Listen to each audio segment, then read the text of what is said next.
start YouTube recording. Yeah, I'll get my game music back on. Hey everyone, welcome YouTube, welcome Twitch, hello. Right, we're back to, no, we're not back to Dead Space Time, playing Corpse Factory. Well, back to playing disturbing content, graphic content games. Because we like our disturbing stuff, don't we? We're totally sane and not all meant to be disturbed here. But yes, probably gonna give us the warning for hitting new game, but just in case it doesn't, and it's there was one quick warning when the word stop. Actually, I could barely read it. It was on for like 2 seconds. Well, no, basically, no disturbing graphic content warning, depictions of suicide as well. So if you're not comfortable with that, well, there's your warning. But that being said. Let's do dive straight into it, shall we?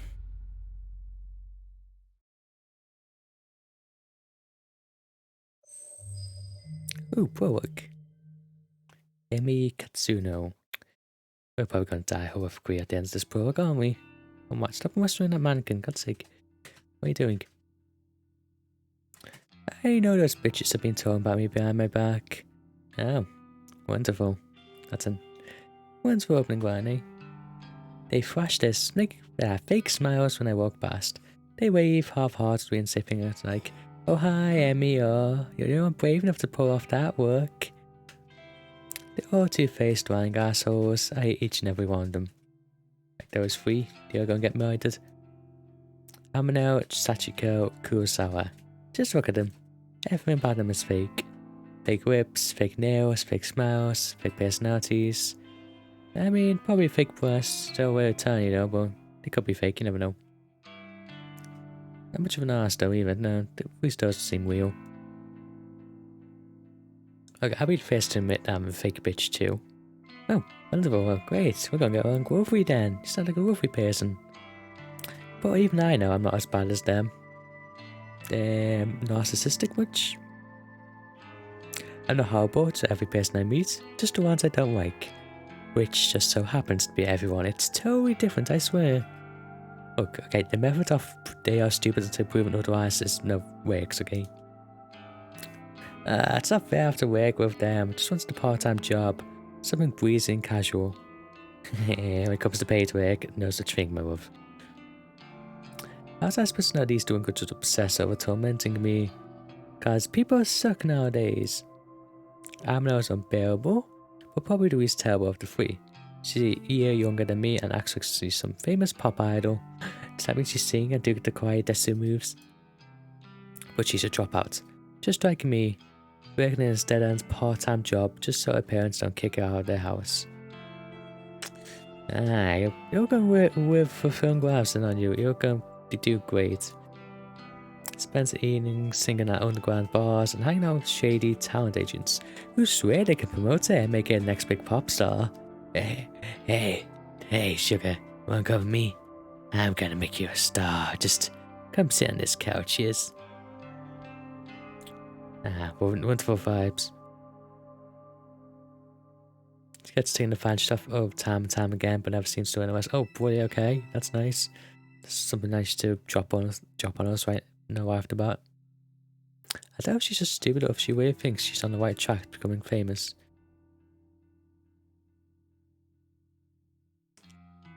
Oh wait, that's Sachiko, okay. Why is that in purple? Sachiko's the kind of straight-waisted girl. Why is that in purple? Are you implying she's not a woman? Is that gonna be important? I don't know. You see him at every school. Studying her ass off to earn her parents' approval. Ah, Daddy won't ever love you, my dear. Trust me. The type of girl. Why is it not purple again? Why is it so important? That always has the best grades but never really has any friends. Oh no. She's the kind of girl that graduates, then reality of the real world knocks on her ass, and she realizes she actually has no clue what she's doing, just like the rest of us. Yeah, it's almost like the education system doesn't teach us shit. It's amazing. So she settles for the first crappy job she can find, then suddenly it's 3 years later and she's still swimming away for asshole managers to make ends meet. Okay, don't get too real on me, game, Jesus. Instead of being humbled by her stationary wife, Sachiko decides to take a hangout on everyone around her. I've seen her swap customers. Ooh, really? Yeah, that's like an instant fire. You can't even just call customers stupid or shot them anymore. Like, that's an instant no dismissal. I guess Japan, that's what more lenient. Japan's more coaches. They allow this stuff. As they should. Rumor has it that she strangled our boss on one occasion. Apparently he's too afraid to fire her now. Ah, okay, yeah. What's this fucking dumbass high school going to do against you, okay? I'm afraid of her too. And then there's Kurosawa. Could write an entire blog on all the things I hear about her. She's pretty, but she's very aware of it. Ah, she's one of those Instagram thoughts. She seems to have a new sugar daddy every few weeks. Some poor old fool that she strings along and milks dry. Wonderful, yep. She must be nearing 30, but all her friends are still in senior high school. It's more than well weird. To hang around the train station, worrying homeless people and shoplifting from convenience stores. Wait, if you got a sugar daddy, why are you doing shoplifting? Shouldn't you be worried if you've got a sugar daddy? I'm pretty certain that she's done time once or twice. Kurosawa is just an all-round terrible person. She makes Amno and Sachiko look like saints in comparison. And they're all gonna die today in brutal, horrible ways, and it's gonna be beautiful. Couldn't ask for a worse group of co-workers. Finally, there's me. And I see you. Emi Katsuno. University dropout, part-time cashier, and up to my ears in debt. Yep, welcome to university. I live in a small apartment in a bad neighborhood just to keep my head above water. My apartment building is filled with deadbeats, wound sharks, junkies, perverts, you name it. As some miracle, I managed to snatch up the best apartment in the worst building. Guys, you're a pretty lady and probably landlord wants the hots for you or something. Although the place is nice, the rent is questionably low. I'm fully expecting the landlords to wander in one day and demand more money, or murder me, or something else. Something I won't state. Constantly worried about money, worried about my safety, worried about what the hell I'm supposed to be doing with my life. Oh yep, typical high school students, that sounds about right. Well, university students, which, more correct. As if this wasn't bad enough, I've had to work 4 days a week with 3 worst girls I've ever met in my life. Only 4? Wow. Okay. Today's no different from any other day. Amno greets me at the door. It is disgustingly puffy and pouty lips pulled back in a half snarl, half smile. I can smell the sickly sweet scent of too much lip gloss from 10 feet away. Oh, hi, Emmy. You're late again, you know. Oh god, no, you sound like a typical fucking high school student, god damn it. Why you gotta have that voice? Bitch. Yep, that's the same thing. I agree with you. Yeah, sorry. Just let me past. I'll go clock in. Yeah, you're gonna be more weight, you bitch. You're not gonna earn any money today. You are pretty pretty though. Fucking Jean, aren't you, from Genshin Impact? Whatever. Kurosawa wants to see you. Can you, just go see her? Please stop talking like that. I know you're high school students, but please stop. Fine. Amno walks off, with a glance at Kurosawa. The stale stench of cigarette smoke eventually overwhelms the lingering scent of lip gloss in the air and leads me to her location. You wanted me? Katsuno, I need you to process a big refund. Don't mess it up, okay? It's for a regular customer. Ah, sure, I won't mess it up. Totally not. I'm not gonna fuck it up and make us, bankrupt the business. Okay, I can do that. What am I refunding? There's a bunch of shirts on the counter. Just ring them up and refund them for cash. You can leave the money in the envelope under the register. Oh yes, I'm totally not gonna steal it, by the way. Nope. You can tell it's just me. Wink wink. Fine, I'll take care of it. Yeah, I don't give a shit. I get paid. Thanks. I'm going for a smoke break. Looks like you've been on smoke break for the past 20 hours. Sad to clock in for processing and refunds. I want to be paid to this shift if the company doesn't know I came into work. I got behind the counter and retrieved a sign-in booklet. I flipped to today's date and filled my details. Done and done. The shirts that Kurosawa mentions are lying haphazardly over the counter. I picked them up on Skytron. They're not cheap. 11,000 yen and next is 13,000. Holy fuck. What's that? That's all. $11, $13. It's kind of normal price. 6 shirts, or there are 6 shirts all up. Each one was more expensive than the last. Don't go on, and the tags isn't intact.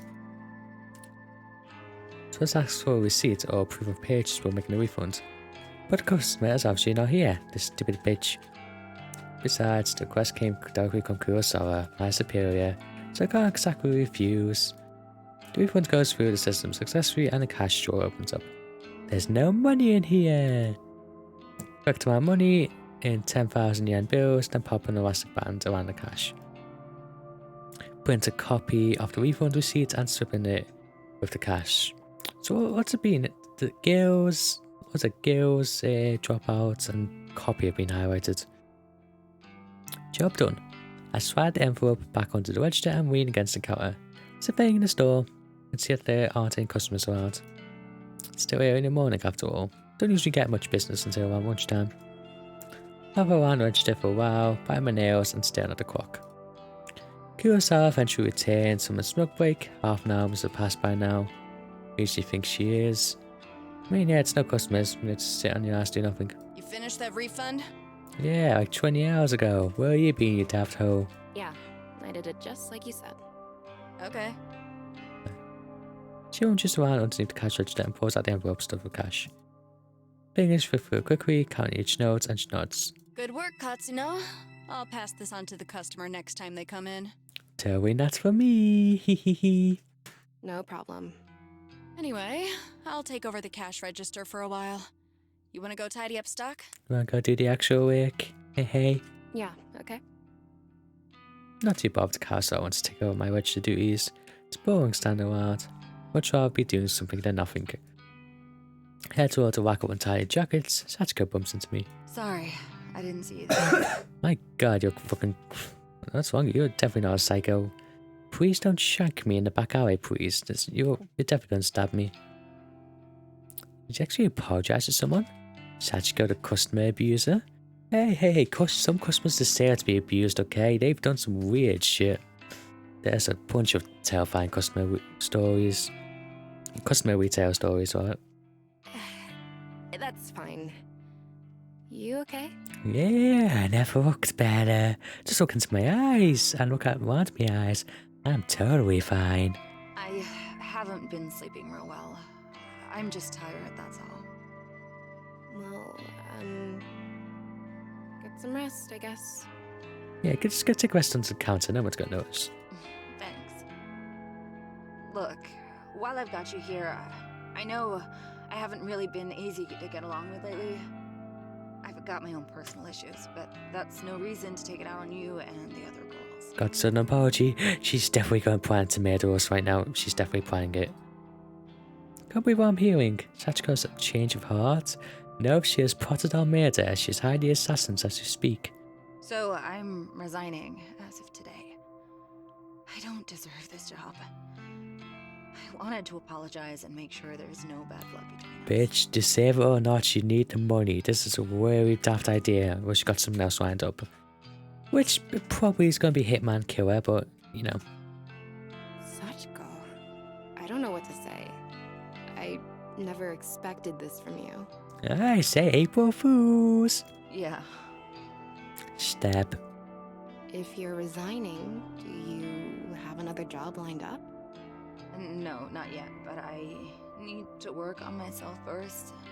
I have a lot to think about. Okay, that makes sense. Okay, I understand that. But I know you're definitely plotting to murder us, but you know. Well, I mean, as long as you're sure about this. I am. Stab. In that case, then thank you for apologizing. I forgive you. But only if you give me $10,000. Thank you, Emmy. Well, until next time then. Yeah. Until next time. Sachiko takes her leave. Still a bit taken aback by her personality change. Did I misjudge her from the start? Nope, she's up to something. That can't be it. There's a history of abusing customers and co-workers. No way I imagined all that. Regardless, I'm actually kind of glad she's trying to get a grip on her life. Hope everything works out for her. If she's resigned today, then I suppose the only two terrible co-workers left are Amino and Kurosawa. Now time to get someone worse in. I go into Amino, who is standing by a door, waiting to greet customers. She has a vacant expression on her face, like always. I then walk toward the register, where Kurosawa should have been standing. But she's not there. And she offered to take the register to use for me, when she disappeared too. Under behind the counter, register doesn't look like it's been touched. Out of curiosity, I saw my hand on the register. And the cash stuff envelope is gone. I said, hey, what a surprise! She stole the money. Seat on the refund, pick it on the floor, bend down, pick it up. Stand on the refund receipt, stay in the file of each transaction. My name is signed on the bottom, since I was the one who processed it. Well, shit. Refunded money is gone. So is Kurosawa. Did she... She couldn't have. Sure, she wouldn't have run off with the money. Nobody's still able to get a job over that, would they? Hey, apparently there's a lot of money, so you know. Ah, there's Katsuno. You should go ask her about it. Kurosawa's still here. Seemed to pop up out of nowhere. Katsuno, a word, if you please. Ah, here, Ata, manager of the store. Nobody spends his time in the office out back, so it's kind of unusual to see me here. What could you want with me? Kurosawa was tending to the register when she noticed the system flagged a large refund as suspicious. Do you know anything about it? Well, yeah, I processed a big refund this morning. Is that so? Do you have the receipt? Here. And transaction receipts that I still between my fingers. Looked over once, twice, eyebrows forwarding. This is quite a large refund. No wonder the system flagged it. Did you get approval from Kurosawa before processing this? She can't say no, isn't she? Kurosawa was the one who asked me to process it, sir. I never even spoke to the customer that it was intended for. That's not true, Hirota. I don't know anything about Hey, this what a refund. surprise! Wait, what? Where is the refunded money now? She stole it. Well, I put it in an envelope underneath the register, but... There's no money here, sir. You stole it, you dumb bitch. Everyone could see that. She's lying to you. Do you have security cameras in this place? Probably not. Interesting. No money to be found. And Katsuno, you're the one who signed off on the refund. That makes you responsible. Cameras? Nope. Guess not. Yeah, I did sign it, but... You're going to have to tell the truth, Katsuno. Did you take the money? Don't make me get the police involved. Wait, hang on. Do you think I stole it? Kurosawa asked me to process the refund and leave the cash in an envelope. Nonsense. That's simply irresponsible. It's not safe to leave cash out of the register. But I think my stomach began to sink. What exactly is happening here? Confess at once, Katsuno. Nah, fuck you. Kick your balls. I didn't steal the damn money! If anyone stole it, it was that bitch Kurosawa! Yeah, why don't we search her? She's got to have it somewhere, right? Enough! We're not going to stand here and argue about this like bickering school children. But we are school children. Yep, just saying. Sachiko! Like serpents, swinging out cello, sexual Schwarzblatt Hirota. Yeah, Sirita? Did you witness Katsuno take an envelope of cash from the register? That's why you're apologizing. You're not actually weaving on you. Oh, yes, sir. Just this morning. She acted like she was processing a refund, then pocketed the cash. I meant to bring it to your attention sooner, but... The fuck? Yeah, fucking did. Satsuko, that bitch. She hasn't changed at all. She just sold me out. Managed to catch a glimpse of Kurosawa smirking at Satsuko. They nod in news and then giggle. They in this together. They've thrown me under the bus so they can steal some cash. Can't believe it. So freaking angry. Kill them! There Kill you them! have it. A witness to your crime. Kurosawa, if you would kindly call the police. Yes, sir. Wait just a minute! I scream out and I intended to put my brother's boy and I can barely control myself. I didn't steal any money. Why don't you check the security Hey, cameras? finally! First thing you should be You'll see that asking. I'm innocent. They're not recording, You know are they? those cameras haven't worked in months, right? I suppose nowadays Yeah, they're surprise. mostly just for show. Is there security regulation you're breaking there? Of course, if Hirota really wants me to, I could go double check it just to be sure. Though, I think that would just be a waste of Yeah, time. let me, the accuser, go check the cameras. Totally not a bad idea. Thank you, but that won't be necessary, Kurosawa. Kurosawa's eyes now and she gazes at me wickedly. Amano, please show everybody what you found. Amano, what? You got it, boss. Didn't realize Amano was part of this discussion. She's wheeling at me disgustingly and slapping an envelope against her palm. Found this wad of cash in Katsuno's locker out back. I can feel the blood drain from my face. I'm in being out back today. They are on this against me. They plant evidence to get me in trouble. Yeah, they're not gonna get everything out of this. They're gonna, you know, the company's gonna get the money back. They're not gonna be able to steal it. Lying! I haven't even had time to go out back today! I mean, what do you want me to say? You think the cash just appeared out of nowhere? It would seem all the evidence is against you, Katsuno. Since we located the money, I won't have you arrested. But you will not step foot in this store ever again. Do I make myself clear? You're fired, and I will make sure you never work in any of our stores again. Oh no, the shitty Primark stores. I can't work at them. I'm speechless. Can't even process my thoughts.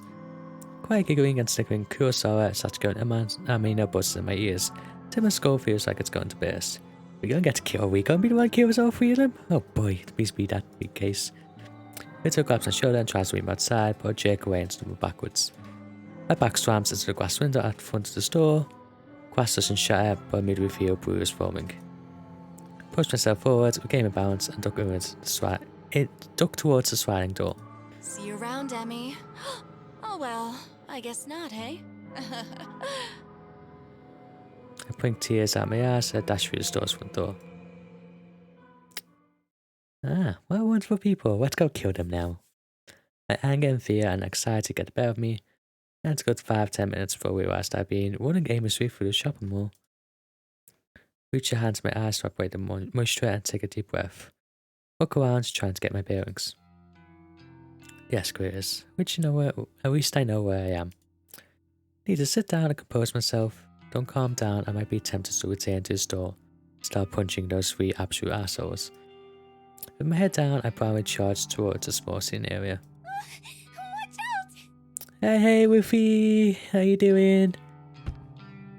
I cried head first with somebody in front of me. While thinking I scream out in anger. Watch where you're going! Sorry. Oh no. Wait, this girl. I know her from somewhere. Why is girl highlighted again? Why is it important? Katsuno? Is that you? No, no. High school friends probably. Huh? I know you. Have we met? Hey, how you been, Yes, Woofy? of course. We graduated from senior high school together. Remember? Nope, he has no impression on me whatsoever. Did we? Yeah, no, I remember like 2 people from my high school. No. Senior high school was more than a year ago. Feels like a different lifetime. How does she expect me to remember that?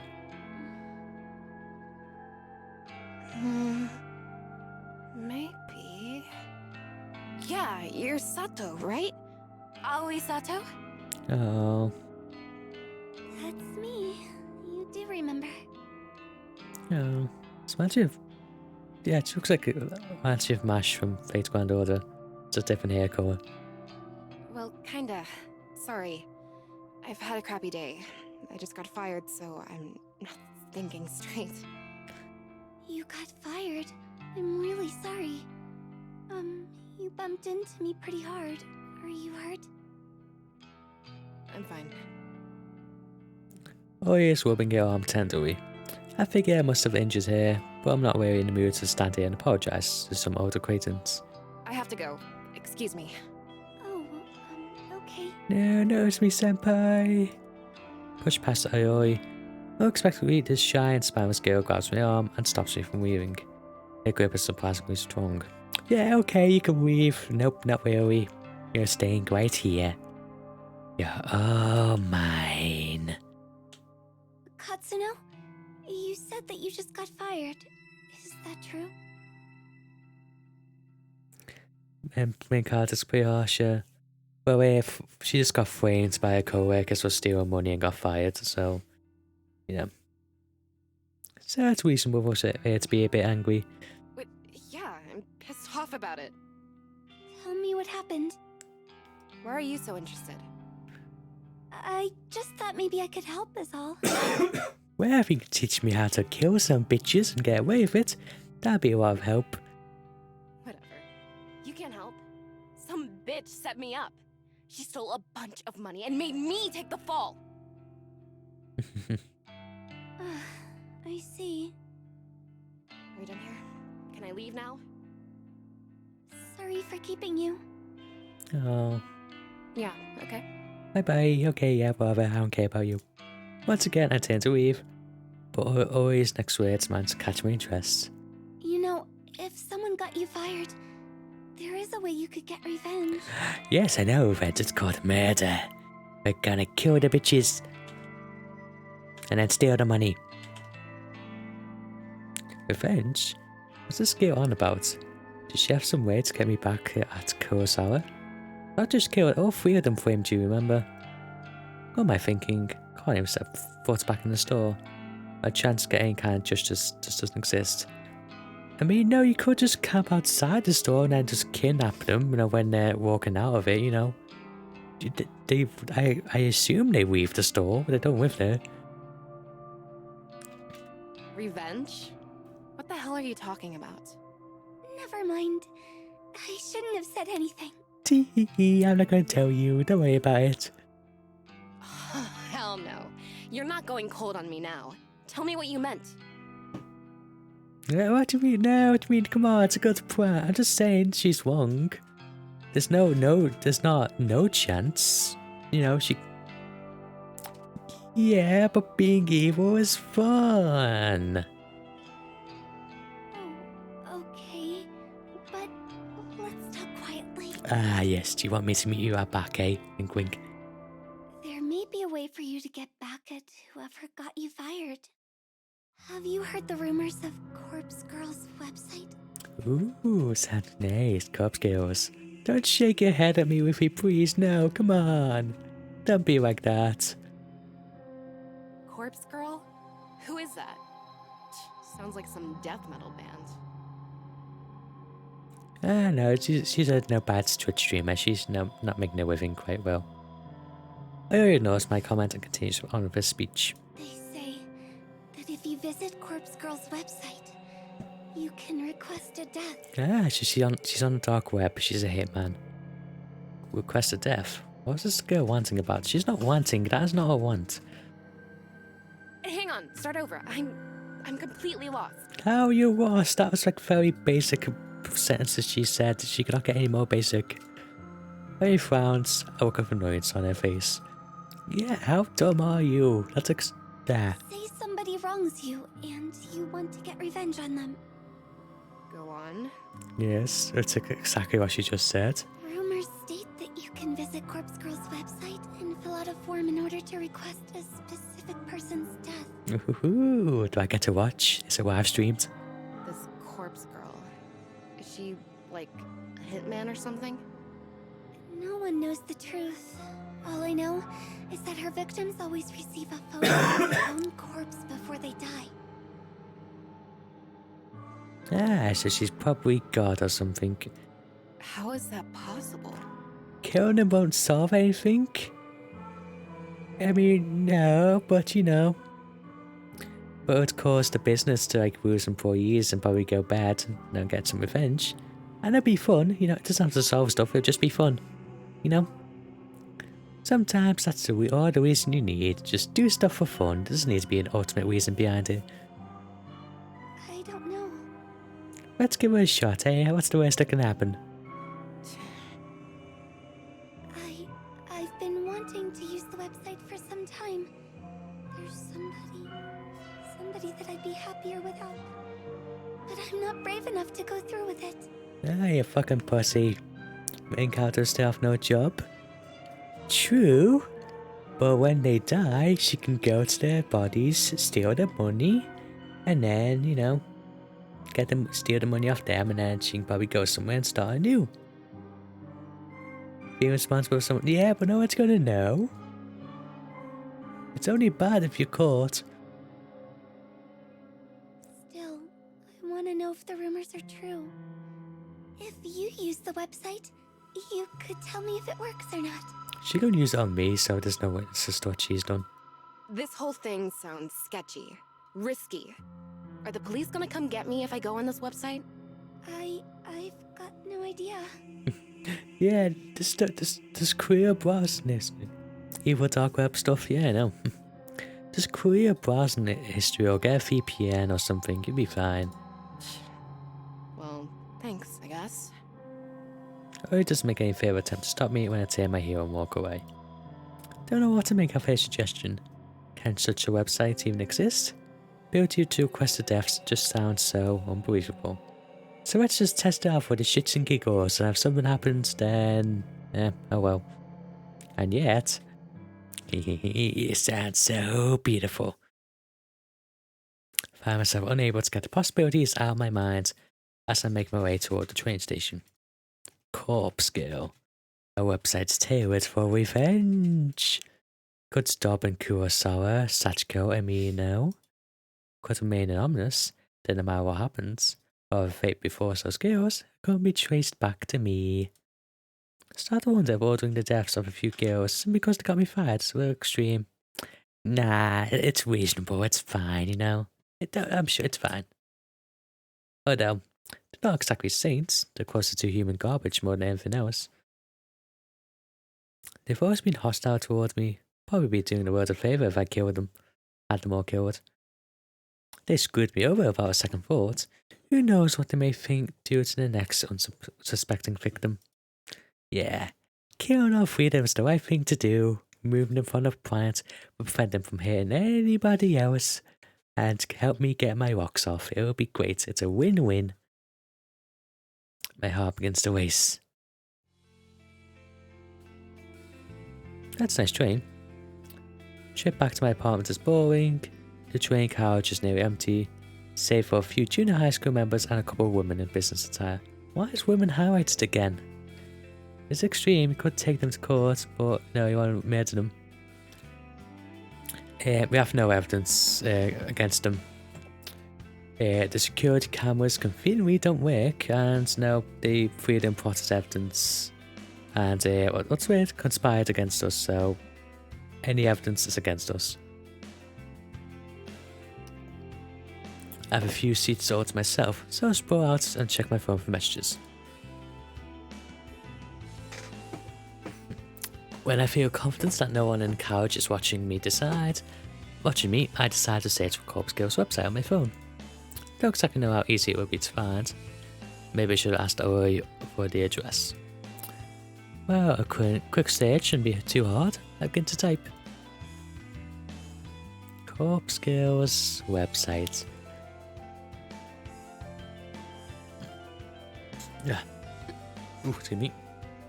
A few results pop up on my screen, but none seem relevant. There are links to funeral services and anime fan sites, but nothing really matches what I'm looking for. Maybe it's just a bad idea. It's probably delete my search history. Maybe just one more search. Can't believe we're not using incognito mode. Jeez. Corpse Girl. Request. Death. My phone seems to lag for a few seconds as the search is submitted. Then, fresh list of links appears. Top result catches my eye immediately. Corpse Girl, revenge at your fingertips. This must be it. Oh boy, oh boy.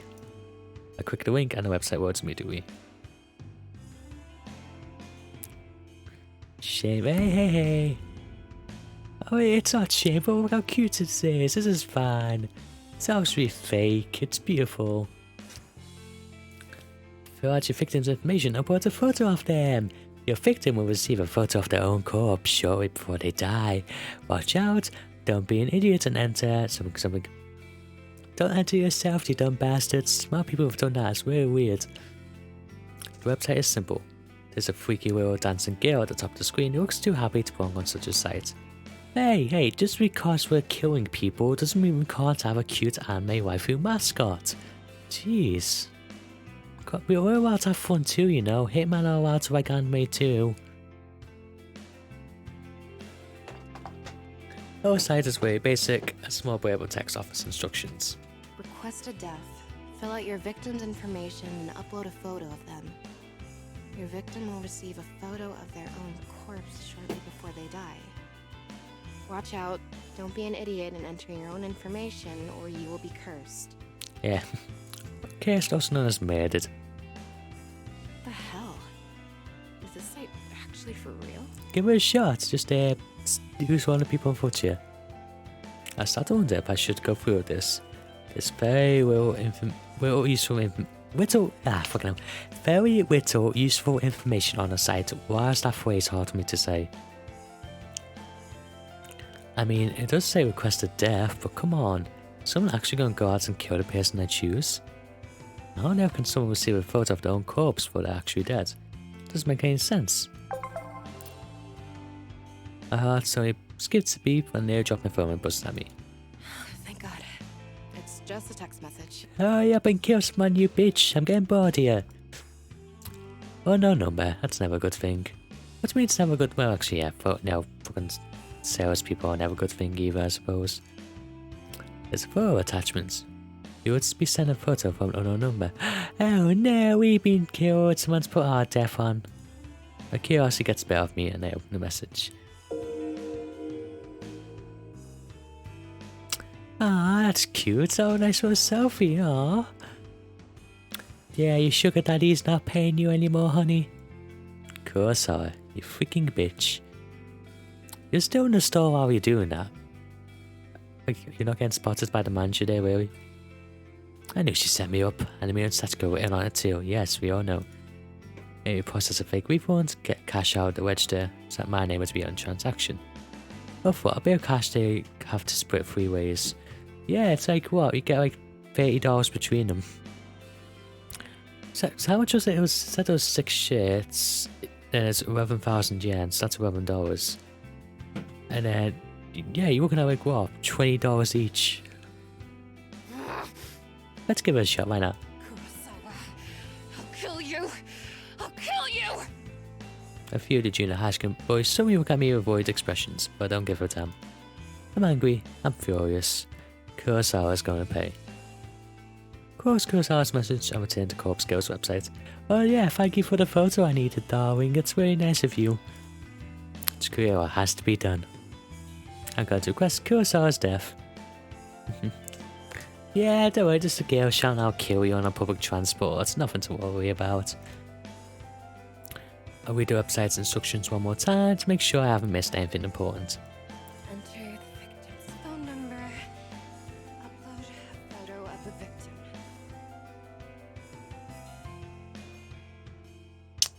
Oh, was someone so petty? Well, she's a high school student, so they're not smart to begin with.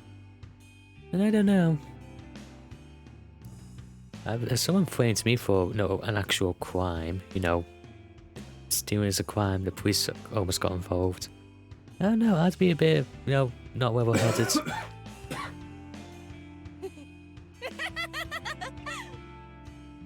Can't believe it. Kurosawa just signed her own death sentence. She sent my own photo of myself. Sent me a photo of myself, and her phone number was included within the message. I found the phone number and uploaded the photo. My hands trembling the whole time. My phone. Your high school student through. Oh no, you will. Oops. Die with me. Yeah, whoops. Yes, yes, no, they're fucking, what do you call, fake high school students. There we go. That's what I went for. The generic high school students in media. That's what I mean.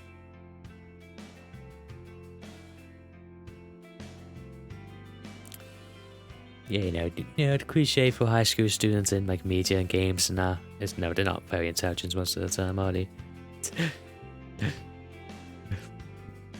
I feel chill down my spine, my face turns pale, and I immediately feel cold and clammy. Because we're going to die if we use this website. So it's a sick hoax. Who knows? I don't care either way, it'll be fun. Run through the possible outcomes in my head.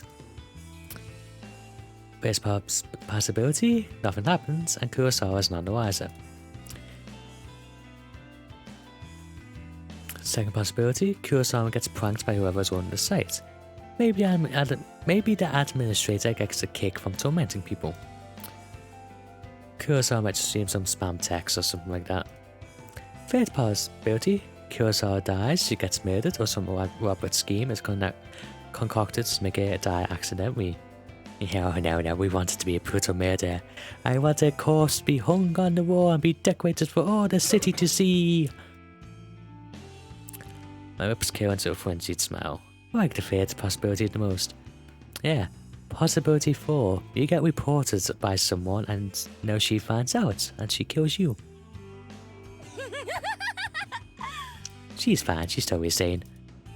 Swam phone down and smashed the submit button. Prepare for the end, Kurosawa. I need chill. I don't want to chill. I want the corpses. When I get home, I can barely contain my nervousness. I'm shaking as I open the door to my apartment. By the time I walk through the door, the sun starts to set behind the backdrop of the sea. Even though it's not dark yet, I'm feeling physically and mentally drained. The drama at work this morning, the taunting graph of Kurosawa, I feel exhausted, like I just want to crawl into bed and sleep. Despite my dipping energy levels, I can't extinguish the burning question flickering with my mind like a candle flame. How will I know when or if Kurosawa is dead? Will Corpse Girl's website notify me? No, of course not, I don't give anyone personal information on site. The entire thing goes anonymous. It's like I visit the store tomorrow and see if she comes to work. I'll be kicked out as soon as I show my face. Yet you can't step foot into the store, it's in a mall. You can walk past. I'm pretty sure there'll be a shop next to or opposite I can walk at it from. So what do I do? That's it.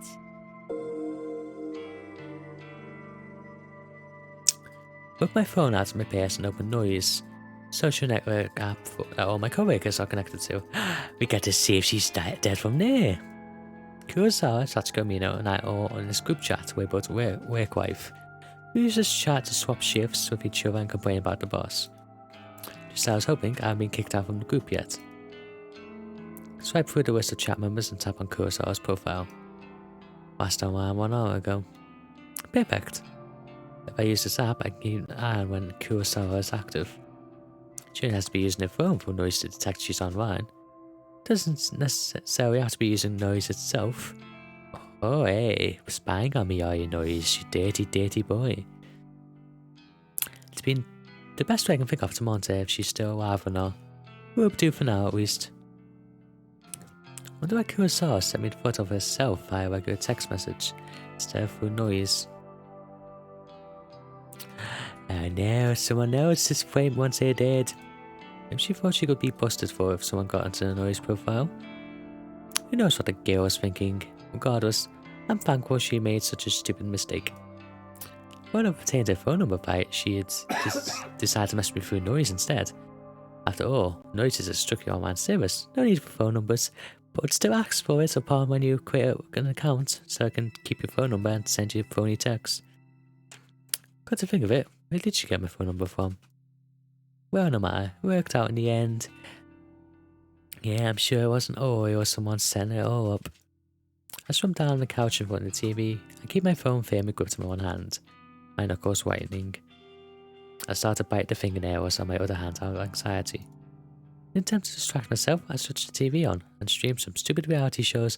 No, not reality TV, that's gonna kill your brain. Don't do that. Don't watch Love Island, no. You become a zombie if you do. The distraction hardly works, and I found myself instinctively glancing at my phone every couple of minutes, waiting for any kind of update on Kurosawa's online status. I hope it wasn't a fake number. Oh yeah, it's someone else's number, but you attach your profile, so it's like, yeah. What would happen if you do? What would happen if you do that in this game? I wonder if that's gonna get brought up. If you send them a picture of someone but give it someone else's phone number. Like, are the person whose phone it is just gonna receive the image of the person dying, or are they not gonna if it's not correct, I'm not going to do it. With reality TV, I do not. Yeah, you know, people like what they like. The evening passes slowly.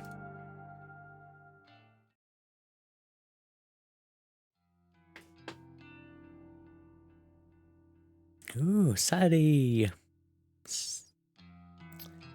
So I streams through the open curtains as I stole.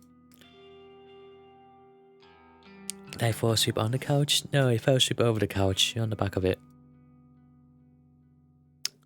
I wiped my mouth with my sleeve, cleaning off a trickle of drool from my chin. My phone is still in one hand, and I quickly check it. I tap the fingerprint smeared screen, but it's not responding. Battery died, must have fallen asleep off the screen on all night. No, you dumb bitch, which you don't have work to go to. Which toward my charger and plug it in, anxiously waiting for just eventually turn the phone screen back on. After what seems like an eternity, the phone comes to life. Catch a glimpse of the clock as I swipe the lock screen away. 6:34. No, it's too early to wake up on a Saturday. No. Ew. Open up noise quick as I can and flick through Kurosawa's profile. This profile is private. You're not connected to this person. No, she removed me from my friends list. No. The bitch. Damn it, she blocked me! I found screen navigate to the group chat only to find being kicked out. Damn it! What can I do now? Got no way of knowing whether Kurosawa is still alive. Well, no, someone's dead. It'll be on the news eventually, right? Just Google it. So I phone down to frustration and it vibrates in retaliation. Oh, you back-chatting me now, phone, eh? Well, guess I'll have to smack you again. Huh? Another text message. But a couple of times, who'd be texting me at this hour? Maybe Kurosawa again, trying to work my face in a victory. If that's the case, there is to know she's still alive. I hesitantly pick up my phone and up again and open the text message. No text, just for, oh, that's gonna be my corpse. Well, shit.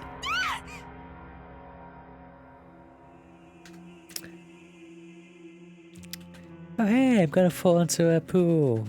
Pool at the mall by the looks of it. Today's date, 7:28 AM. So all I've gotta do is avoid the mall and I'll be fine. What the hell is this? Here, I drop my phone and tell her. Part of a dead body, twisted, crumpled, like it has fallen from a great height.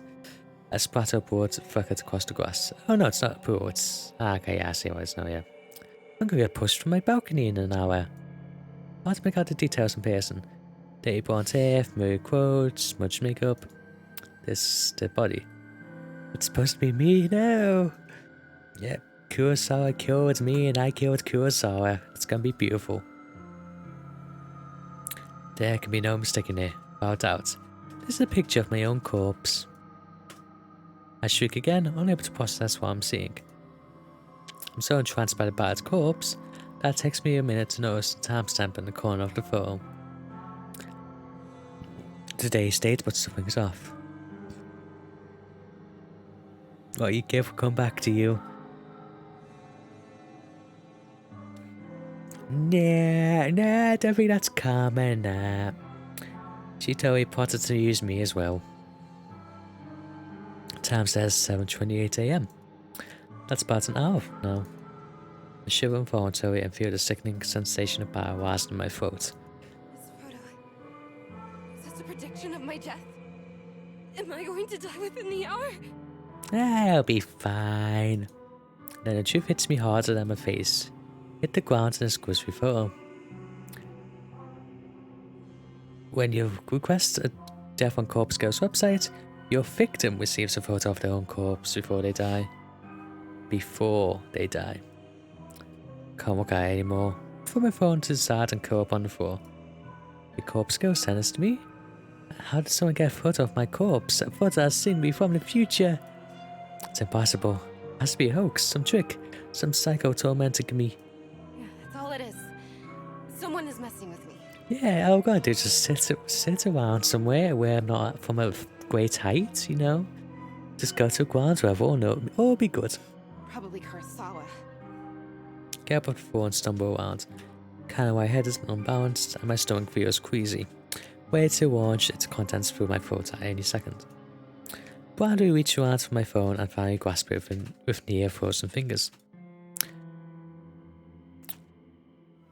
Phone number that sends the photo. It's an unknown number, but the digits don't match the number that Kurosawa texted me from yesterday.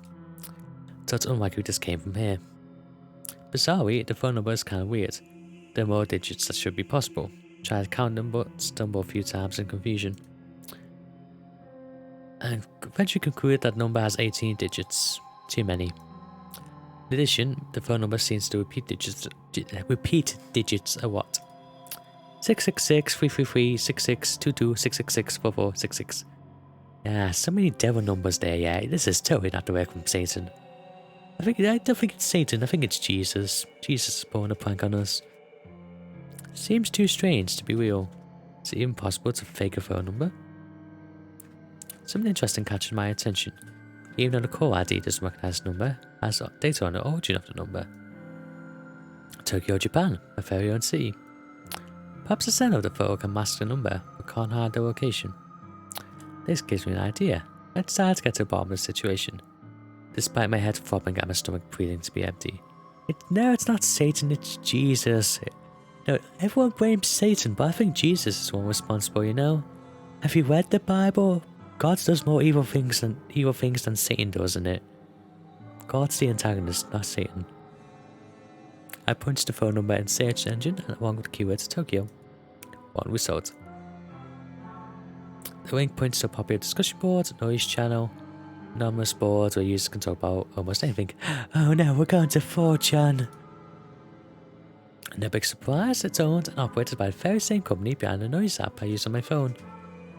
I tap the link and get taken to the discussion topic from less than a week ago. Quickly read through it. You disagree? I mean, yeah, God is kind of mean. He exiles Moses from the promised land because he hit a rock. Like, God is very extreme. Strange photo of an unknown number. Today I got a strange gore photo of a number I don't have in my contacts. Not sure what the deal is. It was gross though.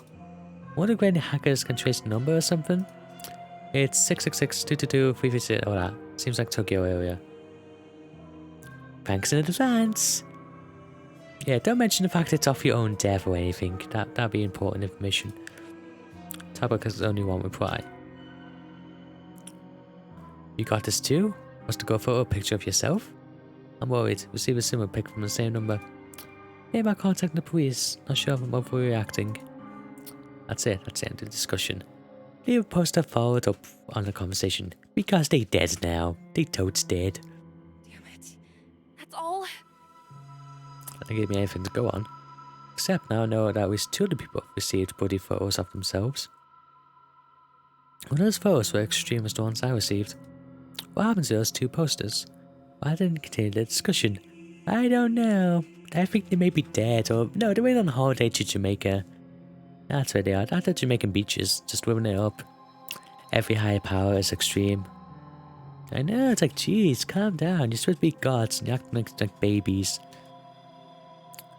I feel myself begin to sweat. My body is going to cold. From colds to hot and back again several times a minute. Feels like I have a fever, but no, it's just stress tearing me up. I check the time. 6:59 PM. Ooh, half an hour left to live. About half an hour until the time prints on the phone. Take a deep breath and the door buzzes. Freezing place, unsure whether she answers the door. Let's just pick up with the peephole, see who it is. In this sketchy apartment building, it's a risk to answer the door on any given day. Before even taking into consideration that some psycho just texted me a photo of my own corpse. Tiptoe toward the door on stiff legs and gaze through the peephole. There's no one near. They snuck around the balcony. Just gonna see a nice smiling face pop around the corner. I breathe a sigh of relief, maybe just on edge, and the doorbell echoes from someone else's apartment. I don't know of anyone who would visit me unannounced, especially this area in the morning. Swum to the floor, my back swaying down the door as I come to rest on the carpet. Legs sprayed out haphazardly in front of me. But I had enough fear for one day. Let's just believe this whole thing is a hoax. It's probably just karma for trying to get revenge on Kurosawa. No, it's not karma. No, you don't deserve this. Yeah, that's it. Karma. Double rings again and I scream in shock. Head slammed back against the door I was resting against. Judgment feet ignored people, this time simply swinging the door open. And I get stabbed. Get stabbed. Gust of cheery morning air sweeps into my apartment and I shut my eyes tightly against the southern cold. Messy hair tangles in the wind and obscures my vision when I open my eyes. Quickly, I sweep the hair out of my face, look around. There's no one here, except... Who is it? A metal trolley blocking the walkway in front of my door. I start right back, about the size of a human body. Oh boy, someone's to with my corpse. Someone's to eat my evening meal. That's so nice of them. I was wondering when I could eat a human again. My heart begins to race as I immediately recognize what this is. On TV videos show these trolleys used in morgues to cart dead bodies around. Dead bodies. The vomit has been trying to escape my body all morning, but I find its way out of my mouth.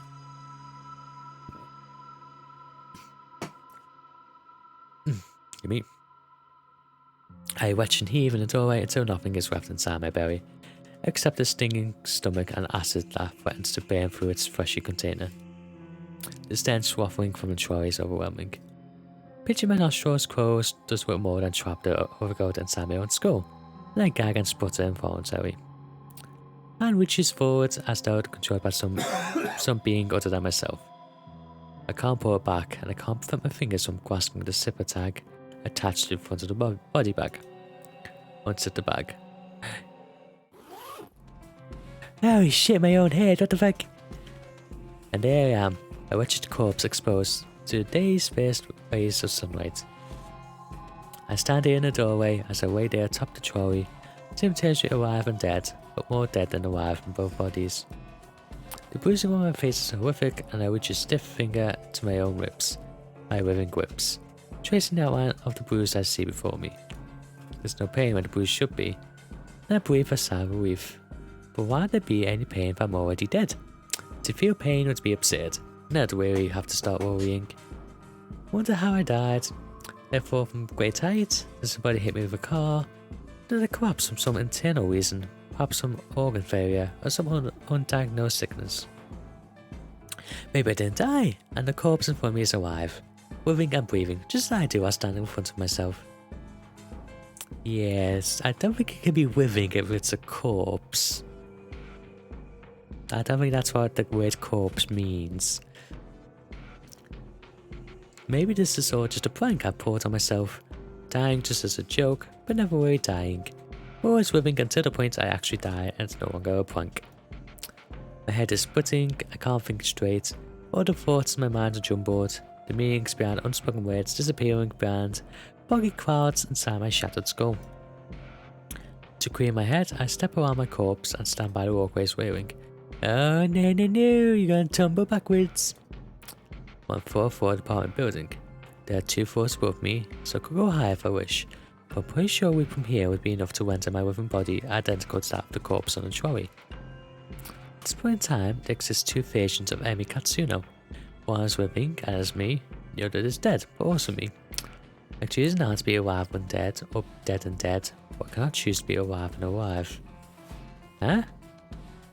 So even if I choose to be alive and dead, I'll still only be half alive. Huh? What? But choosing dead and dead is nice and green, absolute, indisputably solid state of existence.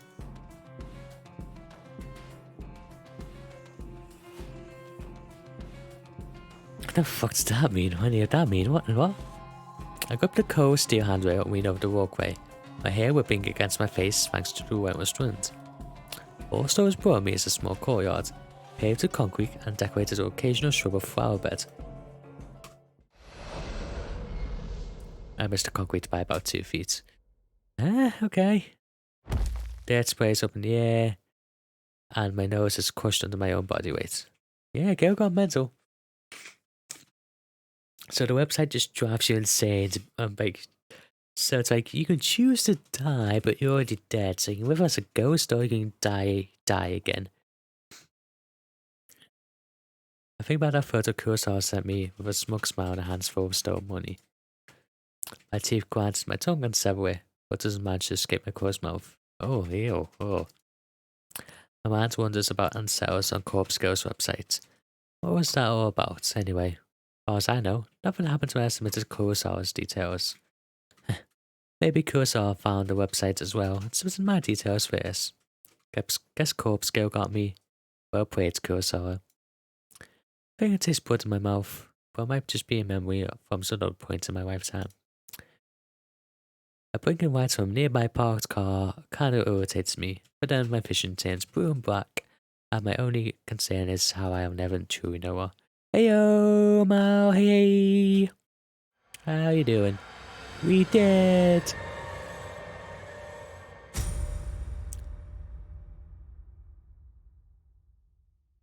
Corpse Factory. And that was a nice prologue. Prologue, we did! Act 1, Nurukura Kurosawa. No cook. Oh wait, so we're playing the... Oh wait, playing as the girl we just tried to kill, okay. Okay, come... Okay, come here after getting into argument towards Woodsy. What? Oh jeez, okay, don't tell me that's on Discord, I don't want to look at that. Okay. But hey, yes, this is the girl we tried to just kill. Ubu! Kills the one who puts the information? Possibly, you never know. But now we're playing as the girl who we tried to kill about 3 weeks earlier. So we'll see how it goes, shall we? I've always liked the shape of my eyes. It'll be critical about other parts of my body, but I never complain about my eyes. With or without makeup, I think they look great. Mother used to tell me I inherited her eyes. My big sister inherited father's eyes. To be honest, I don't see any father's features in myself or my sister, but agree that my eyes are exact replicas of mother's. Mother doesn't see too well anymore. That might be something I have to also worry about in the future. But for now, my eyes are perfect, and I couldn't be happier with them. I wear eyeshadow and eyeliner to bring out my best features. Some people tell me I use too much makeup, that I tend to overdo it and make myself look intimidating. I don't really care. I mostly like the way I look, and honestly, how many people can claim the same? Today's morning ritual is the same as any other workday. I'm a slave to the wage, and I'm not too proud of it. Call me a corporate sellout, but I can't survive without money. Nobody can, it's really impossible. That's capitalism for you. My alarm goes off at 6 AM, the shower's running by 6:05, and I'm dry and dressed right. Wise. No way is that possible. Nobody is up in 5 minutes, and nobody is showered and dressed in 10. No way. Skip breakfast because I'm watching my figure. That's the worst way to go about it. Until 6:30 AM, working on my makeup.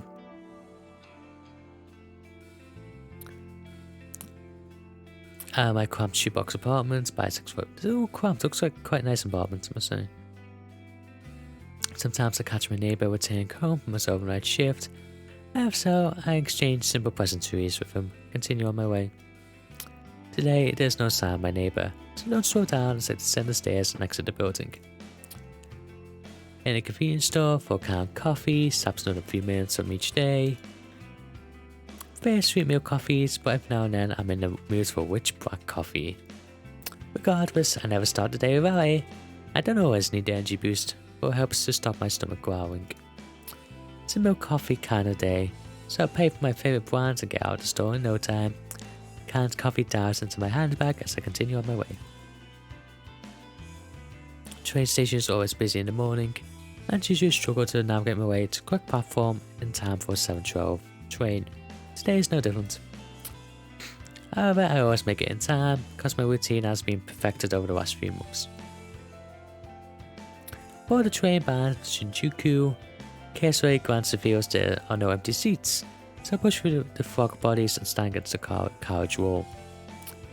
Now there are seats available, I'd like to sit and read, but just more common to have to stand here and stare at my phone screen like almost everybody else. When I do read, I read classics, Stoker, Lovecraft, Poe, horror, Western horror, and that is my favourite genre. And of course, faithful translations into Japanese are as good as it gets. My English isn't nearly strong enough to read those novels in their original language. If I'm stuck staring at my phone screen, I like to stalk people online. Jesus Christ, girl, you got a problem, girl, get a wife. Acquaintances or a few friends I have read such boring graphs. Post about the most mundane topics all day every day, acting like they'll shrivel up and die unless they get attention they seek. That's high school for you. I find their dull, tedious lives simply fascinating. Get a wife, honey.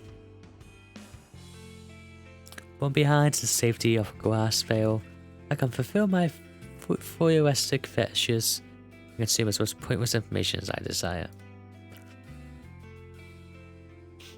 Knowing every mundane tidbit of people's daily lives turns me, what the fuck? Yes. Knowing you like to eat at McDonald's at 6:58 AM, well, it makes me horny. And Jesus, girl, calm the fuck down. You have problems, my dear. This mug is the same as any other. Yeah, try and keep it in your pants on public transport. Jesus.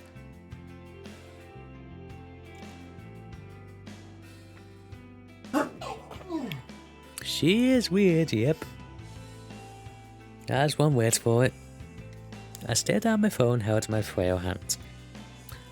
Fingers moving their own accord, scrolling and tapping against the backwards display, pausing, pondering, pouncing on any posted picture that my pupils haven't yet consumed. Standing in training carriage packed to the gills with people, kind up a few of my face again, flushed and my steamy breath escaping my lips. I digest post after post, photo after photo, memorizing the comings and goings of every single person on my noise activity feed. Catch my breathing getting heavier, my gasps becoming short and sharp. Way went to the dentist yesterday for a root canal. Oh boy, yes, tell me more, please. Monsieur shared some photos from my international vacation. Ah, yes, almost there, that's the spot. Kurohara objects to owning pets and thinks all animals should be free. Bitch, fuck you. You still make me wet, but fuck you. My cheeks grow crimson. My chest begins rising and falling quickly. That's on brand for Pound when you explain weird games. Hey, it's not weird, it's art, okay? Just cause there's no plenty of violence and death and gore and disturbing content.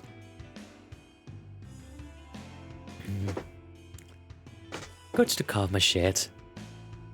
The knuckles whitening, knees shaking. Pound is... Well, what is weird, eh? What does it mean to be weird? Is there actually a definition for weird? An objective standard? A few people in college start to move away from me. Barbados, yeah, get away from the crazy horny girl that's like fingering herself while she look at Facebook posts. Things keep scrolling and I hit the jackpot. A new post from co-worker at my office. Tomino Watanabe. She's a girl, the type of heavy fake tan, bleach blonde hair and questionable clothes. She's a swat. That's what I tell you, just like me. I hate her, but I love her posts. This morning's update reads: just found this corpse girl website. Such fake bull. Wait to meet a bitch to try it on. Tomino just discovered Corpse Girl's website, huh? Fierce right squeal trying to escape from my throat as my legs threaten to buckle underneath me. I can't take the excitement anymore and I have to force my phone from my hands and oh my... Is she actually gonna start poisoning herself on the train? Nothing wrong with being weird? Yeah, no, nothing wrong with being weird. Nothing at all. Just deep breaths, Narco. Deep breaths. Just the way it happened. Need to calm down, control myself. Composure's. Yeah, you lost that about 20 hours ago, my dear. Close my eyes and let a cool breath of air whistle through my sweaty parted lips.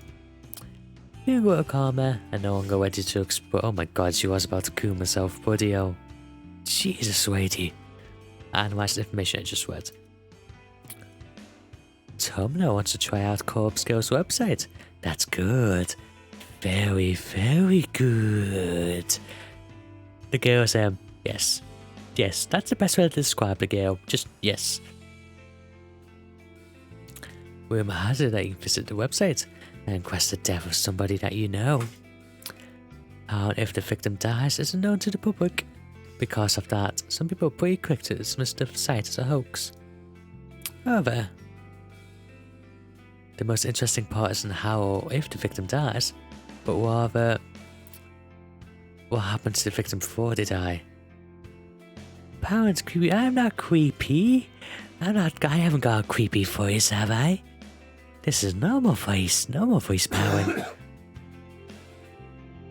Supposedly, the victim will receive a photo of their own corpse.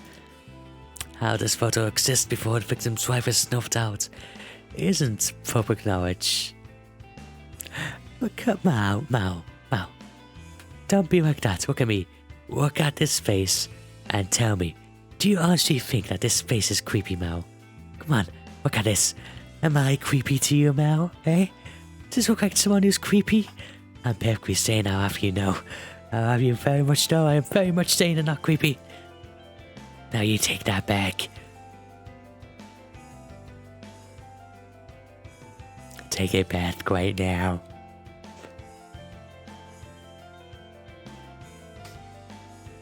I'm waiting, Mao.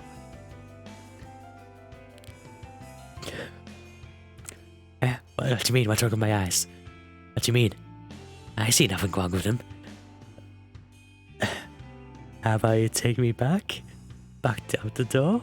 Oh, Mao, there's no door anymore. You can't leave. I removed the door. There's no door anymore.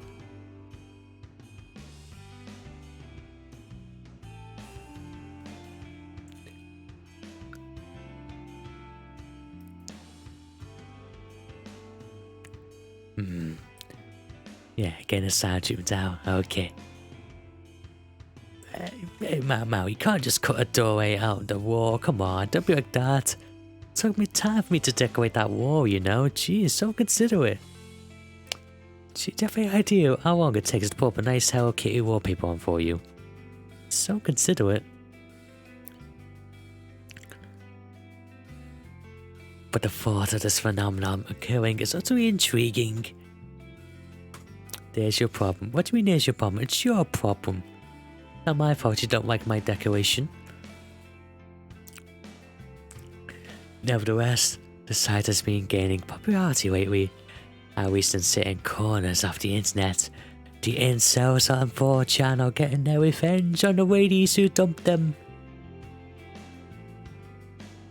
I got some tools. No, don't get rid of the wallpaper.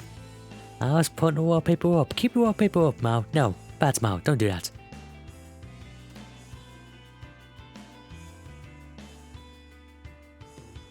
Message boards like Noise Channel and other similar sites have picked up the rumors and like to exaggerate the website's authenticity. The fact that someone like Tomo, or rather dense, dim-witted individual, has discovered the website means that it's actually more well known than I previously thought. Mao? Don't touch my wallpaper, Mao. You wouldn't want to get me angry now, would you? Step away from the wallpaper, Mao.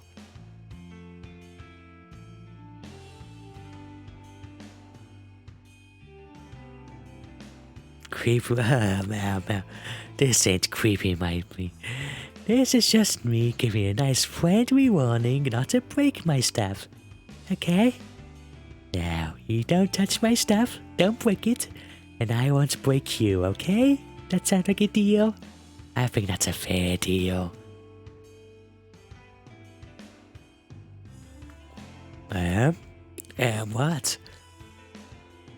What?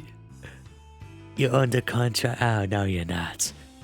There's no such thing as a contract here, boy. Don't you worry. Nobody paid you. It means that people are actually talking about it outside the internet. Chances are good that Tom now will try it out and request a death for someone in the office, a co-worker. Me perhaps. She hates my guts as much as I hate hers. Finally, something exciting is going to happen to our workplace. Wait, so is she going from workplace to workplace, getting people to just get it killed and then killing her? Okay, and simple wallpaper for you. Landlord is paying for this. What? No, I don't have a landlord. That's obviously fake. I own this place. Now, you have about 20 seconds to get off my lawn before I pump your ass full of red and snakes. The next station is Shinjuku. The doors on the right side will open. Please change here for the Chuo line, the Shonan Shinjuku line, the Saikyo line. As the automated announcements reach through a list of connecting train lines, I go ready to disembark. Train's supposed to stop. I contort my body around the other passengers in an attempt to exit the train. Wait, I'm out to know you one word about this. Oh, there won't be a landlord. After this, well, there won't be one for much longer. I think I'll make a nice stew out of him. I'll make he hang his corpse between two buildings so the whole world see it. That sounds nice. I enjoy creating artwork like that. It shall be a beautiful masterpiece. Finally free of the untangled mass of flesh, I hasten my pace and navigate through the Wabum station. Take the exit closer to my office and settle into a slower walk. I'm on time and I never decide which office any area that needed. It doesn't take long for the looming office tower to enter my field of vision. 32 stories of office space all cramped as a one-streak swim tower. The name Temujin is stamped across the structure in gigantic block letters. If you're looking for this building in Shinjuku, you can't possibly miss it. Temujin carries the title of Japan's biggest banking corporation. It's a gigantic company with over branches in Kyoto, Osaka, Sapporo, Fukuoka, and dozens more cities I don't even remember. I've worked here for close to 3 months now. No long time in the grand scheme of things. That said, I'm only a temp, and all I do is data entry. I work on the 14th floor along with about 6 other junior employees, including Gao Gao, Terminal Wannabe. Don't speak to many co-workers. That's the way I like it.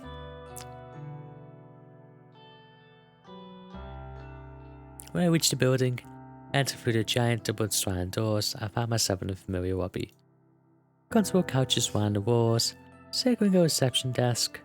4 large elevators are tucked away in a new piano reception desk. It's already busy this morning. Though to be fair, this place is packed all the time. Probably the crowd of sharply dressed business people, being aware I'll place my semi-formal shirt and skirt.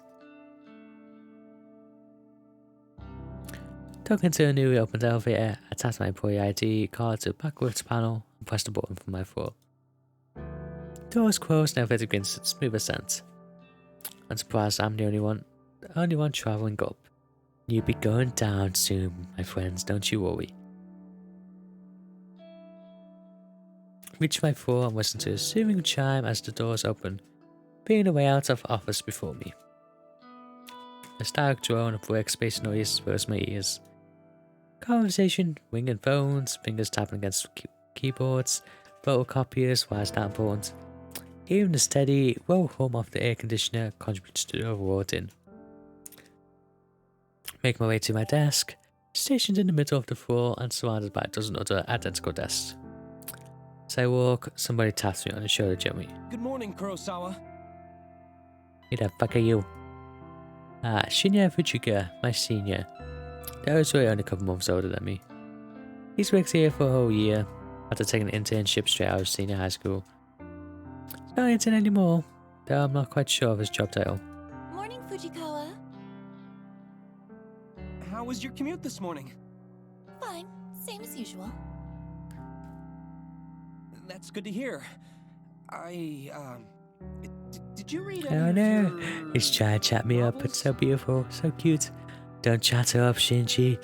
She likes to touch herself over knowing what people's socks they wear. He's referring to the horror books I like to read. Tell from his tone that he doesn't exactly approve of the subject matter. No, Shinji since junior high.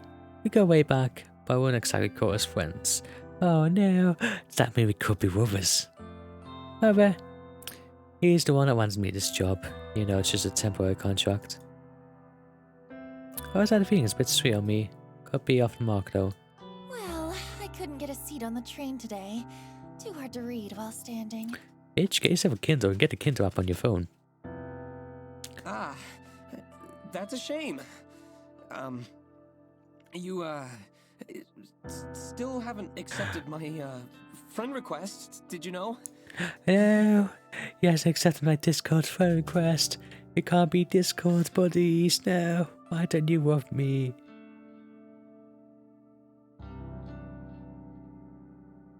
I have to fight the urge to roll my eyes. He's a nice guy, but we were connected on Noise once before, and I had to delete him.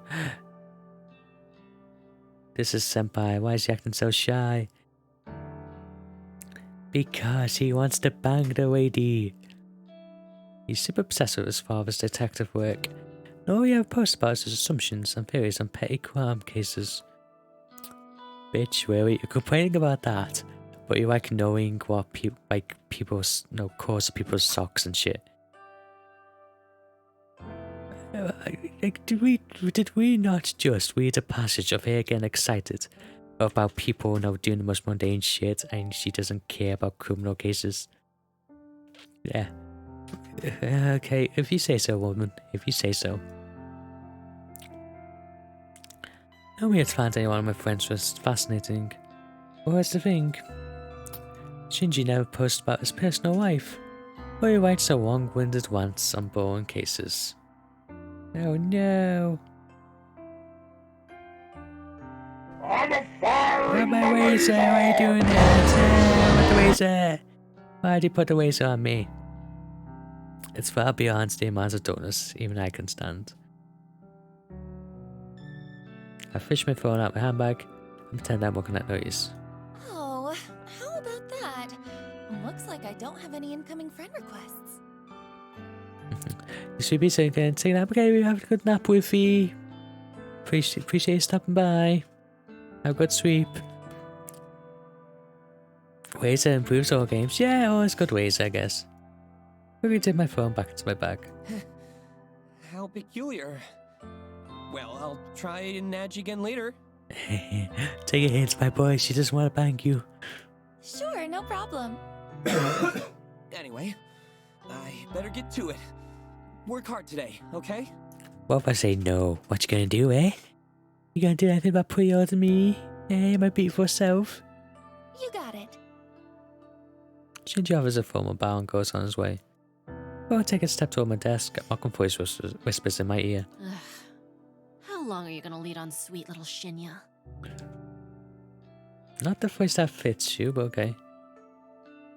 I shiver and find Tomura working right behind me, buzzing around my neck like an irritating mosquito. That poor boy really has the hots for ya. When are you gonna tell him you're a cold-hearted psycho? She has a point. Wait, it's called a bra. No, we don't need bras here, it's fine. Continue. Listen, I'm not leading him on, and I'm no psycho. Sure, totally not. We believe that. Huh. Sounds like something a real psycho type would say, don't you reckon? I mean, it's also someone that's not a psycho would say, just saying. Of course, this is none other than Galgale Tommy, the very same brained moron who posted this morning about want to try Corpse Girl's website. She's the kind of person that likes to stir up trouble and instigate conflict. She's had their fingers eyes on me since the day I stepped foot in the office. Wants to torment me any chance she gets. Maybe rubbed her the wrong way somehow. Though I'm not sure that I ever did to her. You know she's a dairy entry temp like me. She's worked here for just a little longer than I have. But really that means I have to defer to her as my superior in this professional environment. She knows as much as she and likes to take advantage of the fact as often as possible. It's funny, you know. You don't look like the type of skank to lead on a goody-goody like Shinya. Nah, I totally believe she would. I told you, I'm not leading him on. Yeah, totally believe him. Well, if you're not interested, maybe I'll take him out this weekend and tongue him at the cinema. I'm pretty sure he has standards, my girl. Gross. Do what you want, but I doubt he's into someone with your, looks. Oh yeah? What would you know? You think he likes your flat chest, little Miss Gothic Lolita? Hey, goths are really coming to popularity now. I know I should shrug off comments like this, I normally I would. But back in Davin Tomo isn't something I can do easily. I'll give you a tip. Guys like Shinya are smart, clever. If you want to impress him, don't let him know your head is as full of air as your inflatable breasts. Oh, damn, girl, shikes. Damn, nice one. That's actually a pretty good one, not gonna lie. Oh shit, she's gonna kill me, she's gonna kill me. Flash of crimson white soap in Tomo's face, and she looks ready to rush out at me.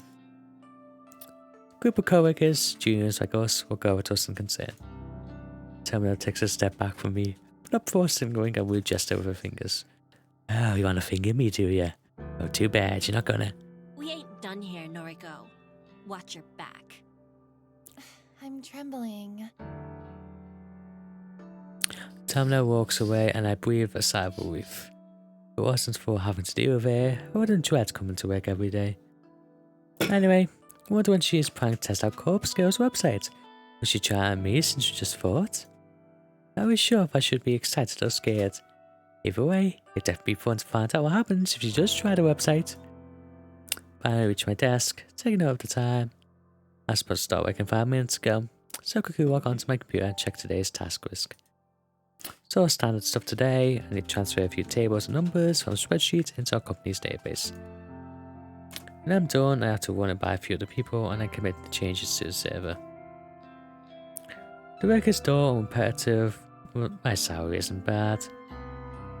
On the plus side, I get to wear headphones and listen to music while I work. Hey, plus side, why do you listen to music? Watch some VTubers, my girl. Get some culture on you. I dip into my handbag and trim my headphones, my phone, can of milk, coffee, and full of breath mints, ready to mow out my desk near me. Strap on my headphones, plug them into my phone, and I play on the work playlist. Wow, it's synthetic metal lovingly flashes my ears as I crack open a can of coffee and take a long sip. Okay, let's get started.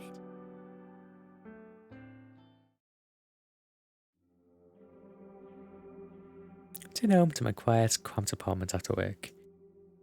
Place area silent, a stark contrast to the bustling office where I spend my days. Roll my handbag onto the tiny coffee table, pick up my laptop and sit on the couch. Lie back and get comfortable when the laptop rests on my stomach as it boots up. Welcome screen loads, took a couple of times, open my web browser and head to a very specific website saved to my favourites. Corpse Girl! Cute dancing zombie girls animated on top of the page. A peculiar irregularity that makes me giggle. Notice that the page view count at the bottom of the site is nearly the same as it was yesterday. There have been 4 or 5 new visitors. Heave a sigh. Maybe the website isn't quite well known after all. That begs the question, how did Tomo discover it? But never mind that, my eyes scan the website's content. Quest of Death. Big bold letters headline the site. The intention couldn't be clearer. Further information on the site is sparse. Brief instructions to tell the user to fill the victim's phone number and upload a photo. Aside from that, there's not much else to mention. Doesn't even ask for a name. After scanning the site, I move my mouse to the browser's address bar quick. Type a / after the website address and then type the word admin. Hit the enter key. Login page presents itself with empty username and password fields waiting to be filled in. Fingers tap dance around my keyboard within a moment and presents a brand new page. Bringing swab text greets me. One new request. It's gonna be me! Do. Crooked smile cracks on my stony expression. Finally, somebody has requested a death.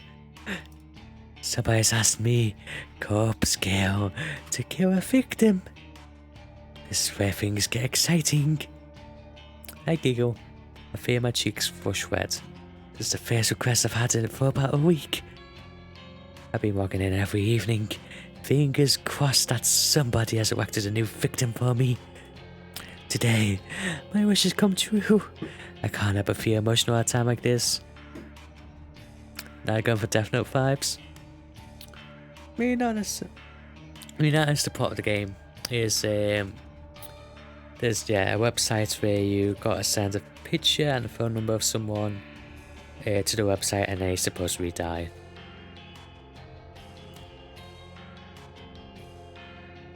My lower lip trembles. I feel tears welling up. I tap the corners of my eyes, gently to avoid smudging my makeup. As I hover my mouse cursor over the view request button, a familiar and pleasant tingling sensation surges in my chest, my stomach, my thighs. Oh my, I've read hentai before I know where this is going. I shiver with anticipation. My heart and steamy breath begin to fuck up the laptop screen. I moist my panties. I click the button. Incredibly irresponsible, yep. Request details. Today, 247. Victim's phone. Downloading image attachment. It's gonna be me. Who the fuck are you? Victim's photo automatically works on my screen.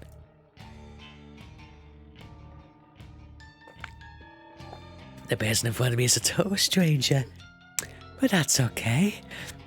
It doesn't change the task set out before me. A woman, rather plain in their 30s. She's well dressed, with minimal makeup. She's not really putting her personality on display. Oh no, she is seeing some shit with those eyes. Huey, you're the right kind of asked for watching pound. Hey, Odin! What you doing hiding in the back, eh? You think you can hide from me, eh? Do ya? You think you can hide from me? Do you really honestly think that? Do you? I don't think you should try that, Odin. It's not gonna work well for you.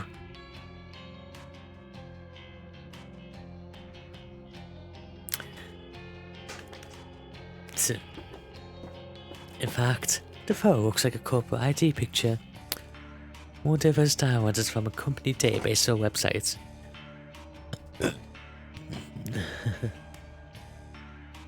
Now we establish this, Mao. There's no escaping through the door. You're not allowed to do that. Most people don't see me, including you, pound. Oh, maybe I see you, just don't acknowledge you. There's a difference.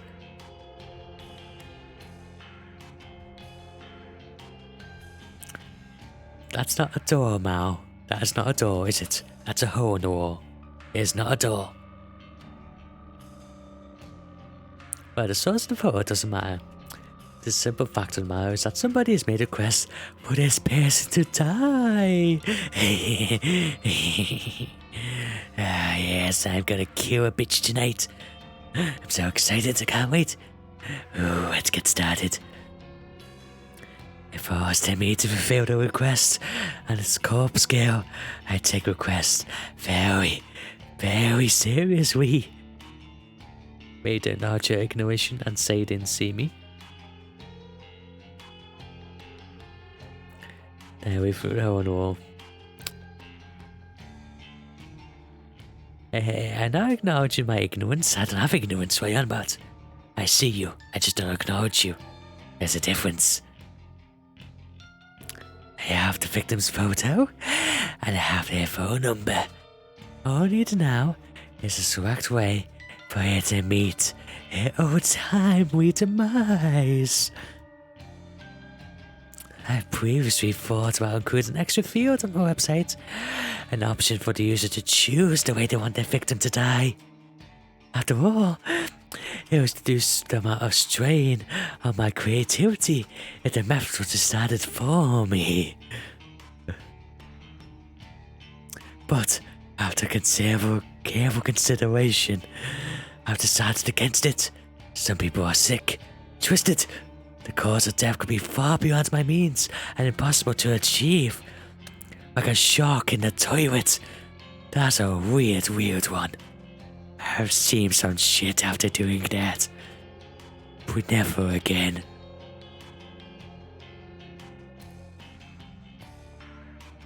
Hey, it's creepy. What do you mean creepy? I'm not creepy. What are you on about? Sanity?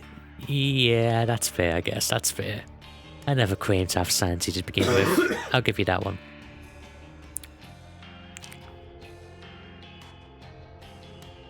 Therefore, allowing the user to define the cause of death just isn't feasible. Instead, I will stick to my current modus operandi. Wait, let's change to creepy. Change to creepy again? You wanna see this, my beautiful face again? Creepy long neck? You want me creepy long neck again, do you? Well, okay then. I'll give you the long neck. I'd have me facial expressions on long neck though. That's kind of a shame. I'll have to change that. Not that. Where's the long neck? Long man, there you go. There we are. There I am. There's the long boy. Let me... There we are. What do you mean no. I think it's that yes. We'll stack this for a while then, shall we? Oh, I am. There we go. Perfection.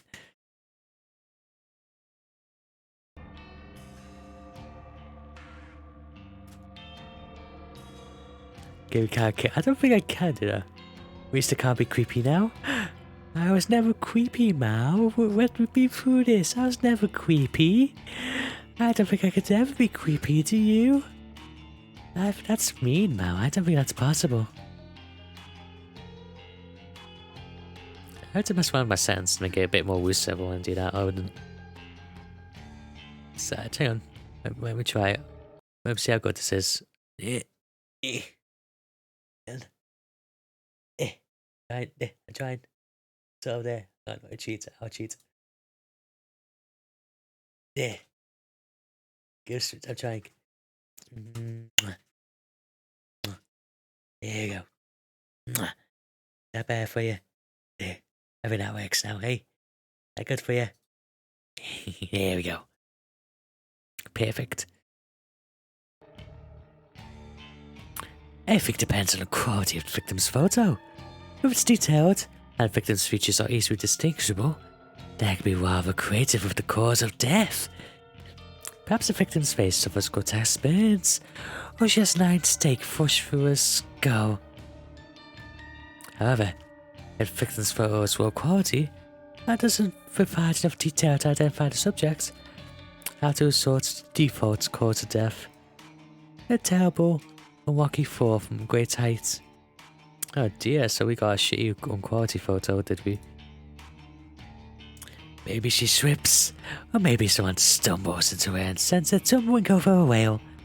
The end result would be the same, a swift, crushing death from on high.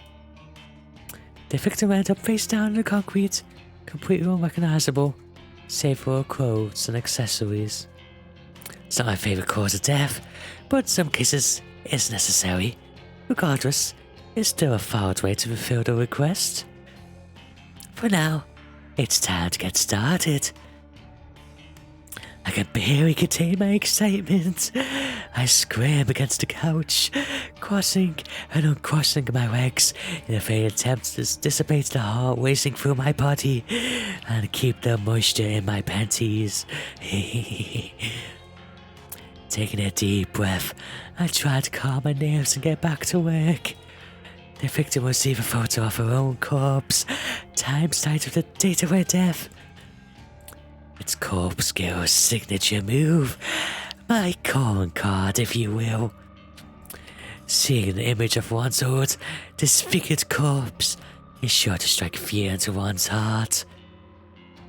And that's precisely the reason I take this step, to make the victim panic and act rationally. First things first, I saved the victim's photo to my laptop's hard drive. I store it in a folder, discreetly named System Files. I don't use homework, that's for other stuff. Hidden away in the root directory of my operating system. A password encrypted directory, of course. Next, I open up my favorite imaging software and load the photo in MS Paint, the most professional of editing softwares. Looking carefully at the detail in the picture, I can see that this would be a work of art. I can really go to town with this request. I minimize the software, open my web browser, and access a particular website. The database of the deceased. The DDs, the double Ds. I do love them double Ds. As it's known on the dark web, my secret weapon, the ultimate resource for my work. The DD is a collection of countless high-resolution photographs of dead bodies. Murder victims, crime scenes, suicides. If somebody has died in one way or another, chances are good that some perverted individual has captured the moment in all its glory. Such valuable images are essential to my work. Using these photos as a base, I can edit my victim's details into the picture. My process is simple. I start by locating the perfect corpse photo. I search the database, and in less than 2 minutes, I discover a disgustingly detailed photo of a woman with her entrails spimming from her stomach. Her face is blue, having suffocated before even having a chance to breathe to death. She's about the same age as my victim. She's of similar height and build. Finding a photo that specifically suits my victim's features is easy thanks to the DD's excellent catalogue of tags and filters. I simply search for the keywords that match my victim's description and find a corpse that fits. Using this photo as a starting point, I digitally edit my victim's face onto the body. It's not quite a quick job that even a child can do. It's a painstakingly crafted work of art that would even fool the keenest of eyes. An hour passes, then 2, then 3. Before I know it, midnight has come. I've closed the curtains, but somehow I haven't even got off my laptop, but they're closed. And the remains is added to the final touches. I like to add distinguishable details to the image. A personal item or accessory, clothes, makeup, you name it, I can edit it in. With personal details added, I adjust the lighting and core power just slightly enough to make the photo truly unique. If the victim decides to, we first image search the photo and discover that's forgery. All my work would be for naught. Oh, that's beautiful. She's not blue. Game, you told me she was blue. And I see no entrails lying about. Why you lying to me, Game, eh? You pushing out on me? And with that, the masterpiece is complete. A gruesome, gratuitously gory gift for the soon departed. Hang on. I need to turn off that video. There's blood, but instead of entrails were hanging out. I see no entrails. I want those entrails. And I want them now.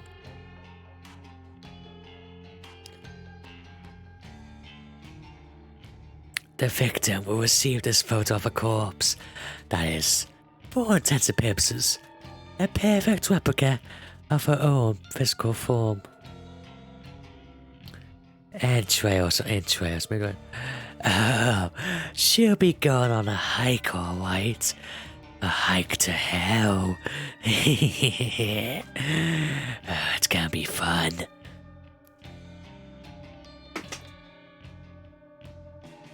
She will open the image on her phone, and the life she once knew will crumble into pieces.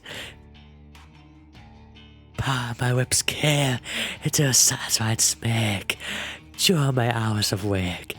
My breathing eventually steadied. My excited nerves settled into a zen-like calm. Pal Nico's creepy. I don't see what you mean, Mal. I'm sad that you'd think that. I'm not creepy, Mal. It pains me to say you'd say that about me, Mal. Why'd you say that about me? I'm not creepy. I'm not creepy, right? I just like looking at corpses, that's all there is to it. Nothing creepy about what I do whatsoever. Whatsoever.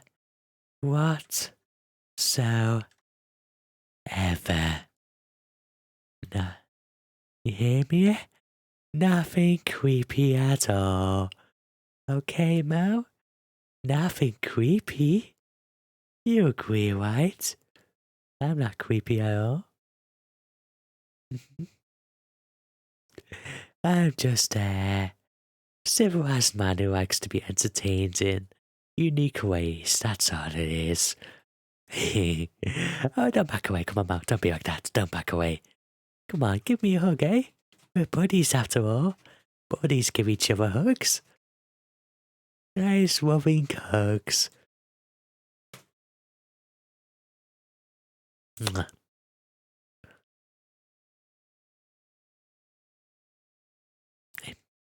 I need to fix my position now. Got that. Yep. I'll fix it. Yeah, that's better enough. Yeah.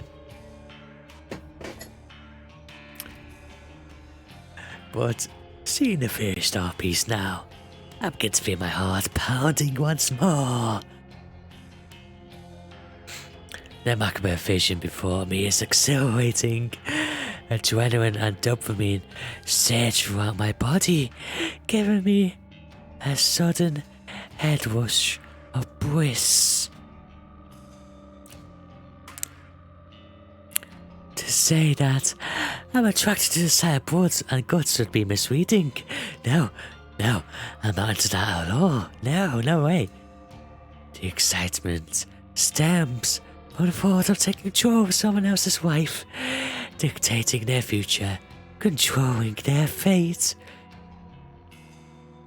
For, with the creation of this image, I have taken the victim's wife into my own hands, like a puppet master pulling the strings of a marionette. By forging this convincing creation, I'll compel the victim to take her own life. That's right. My own hands need not become stained.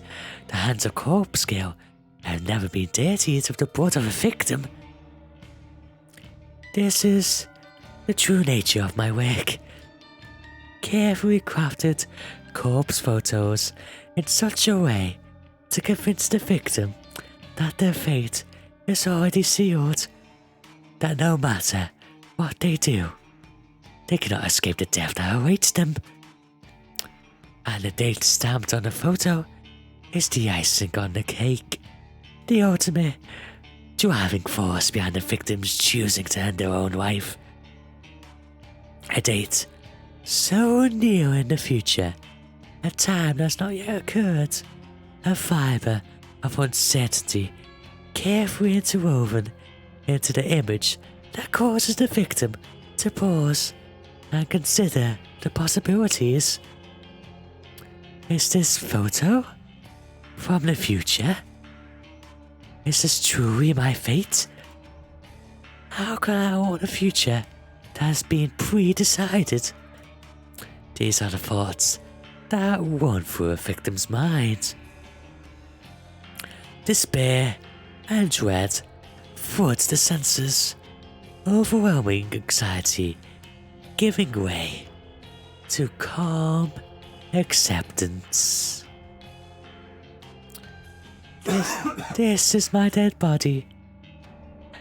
This is how I die. Why should I fight it? And when the victim's last vestige of resistance gently breaks, like a silk spider web being torn by a cold breeze, they finally give in. They invite their own end. This is the way it will go down for this woman, this complete and total stranger. I'm confident, certain, convinced. There will be death tonight. Oh boy, backstory time. Bit of my emotional backstory, guys. It's gonna be super emotional. You're gonna be crying. It's gonna be tears. Very heartwarming. You see why the way I am, and you're gonna agree with everything I do. Okay, let's go. It was a sudden spark of inspiration that guided me to begin fabricating corpse photos about a year ago. I can never quite recall exactly what it was that spawned the idea. Sometimes I get close to remembering, but the recollection dances at the edge of my mind and slips back into the darkness. Regardless, I ventured down a dark and dangerous path. I built Corpse Girls' website and invited strangers to request the deaths of people they knew. It was a sales tactic, simply a way to encourage users to submit images. I had no intention or means of ending lives. I just want to see pretty images of beautiful people, see their private collections. Little did I know the true power I yielded. I only intended to create corpse photos and send them to people for fun, for the shits and the giggles. I wanted to startle and scare some unsuspecting fools. It would be a lie to claim that I did get off on it. The thought of people shrieking in fear at the sight of their own corpse was more than delicious. It scented my budding lust. It filled a dark hole in the depths of my soul and gave me a purpose. Never in a million years did I dream that one of my corpse photos would result in the death of another human being. I'll never forget her name, Rory Hatano. 20-something, slim, gorgeous. As I took the breath away the moment I gazed upon her portrait.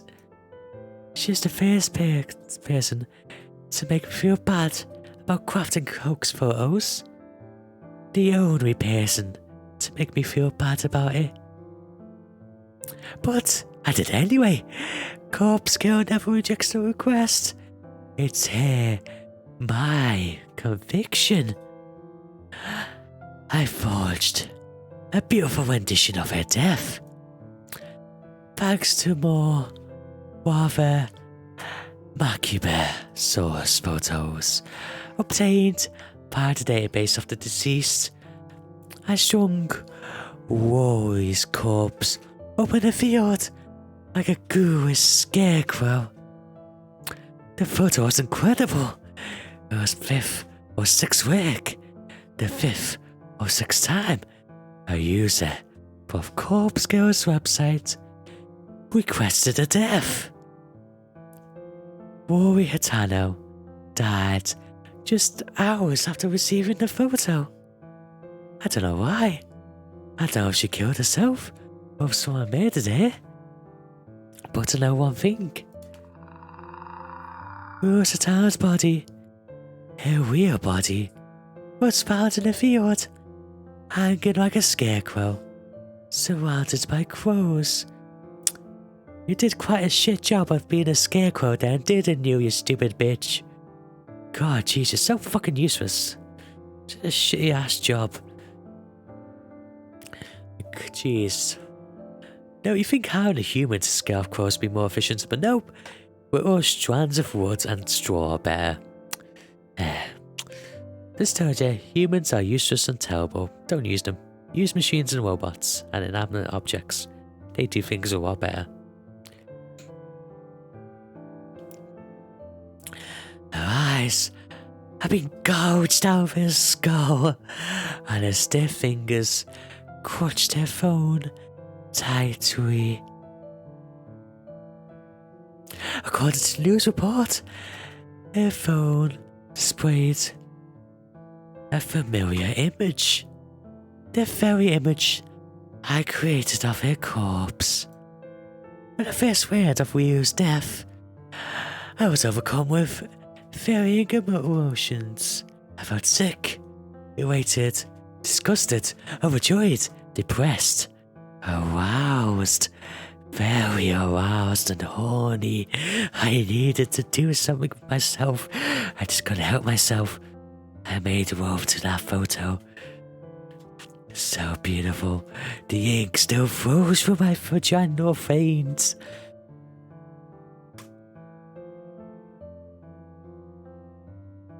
And I somehow caused her death? Was Corpse Girl responsible for taking her life? Even though my hands weren't stained with blood, I felt responsible. A word truth descended on me at that moment.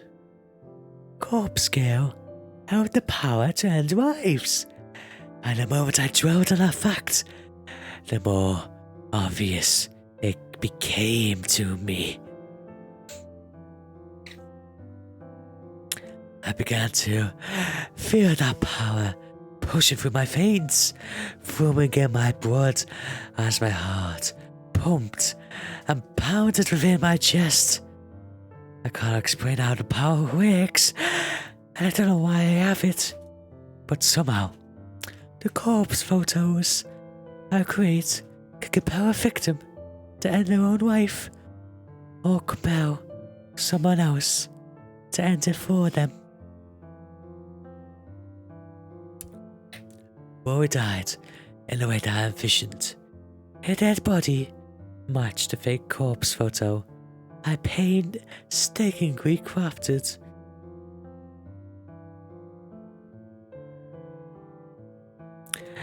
And I didn't have to leave the safety and comfort of my own apartment to ensure her death.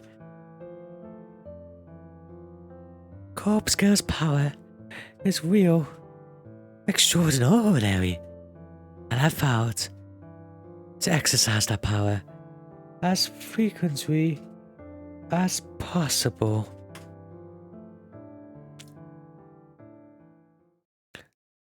I like this game already. I like this character. Oh boy, it's so much psycho and fun. It's gonna be great. Please stay with her. Please don't swap to someone else. fucking love her. I'm getting way into this one. I should have just skipped a wine. What did I just skip?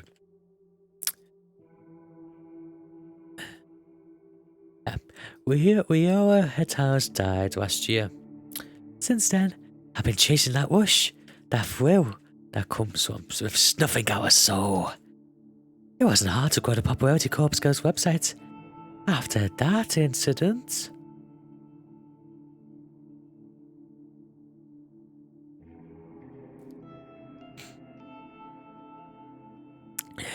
It wasn't...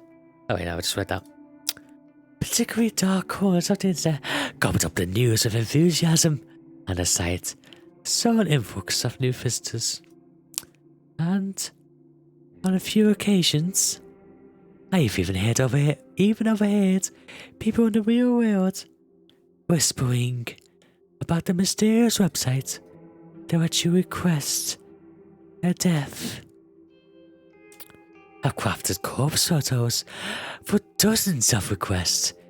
Each photo is more convincing and realistic than the last, thanks to my ever-evolving skills. But none of my recent attempts have been successful. Not a single person has dropped dead since we were at Reno. I'm beginning to wonder if Corpse Girl's power has fizzled out. Or perhaps I never had any power to begin with. Maybe Rory's death was simply a fluke, a morbid coincidence. I spent countless hours doubting myself, doubting Corpse Girl. I tried so hard to replicate that one success. Every time I receive a request, I do the same thing as I did in Ruo Hatano's case. I edit the photo of the victim, I create a convincing corpse photo, and I timestamp it with the time of death.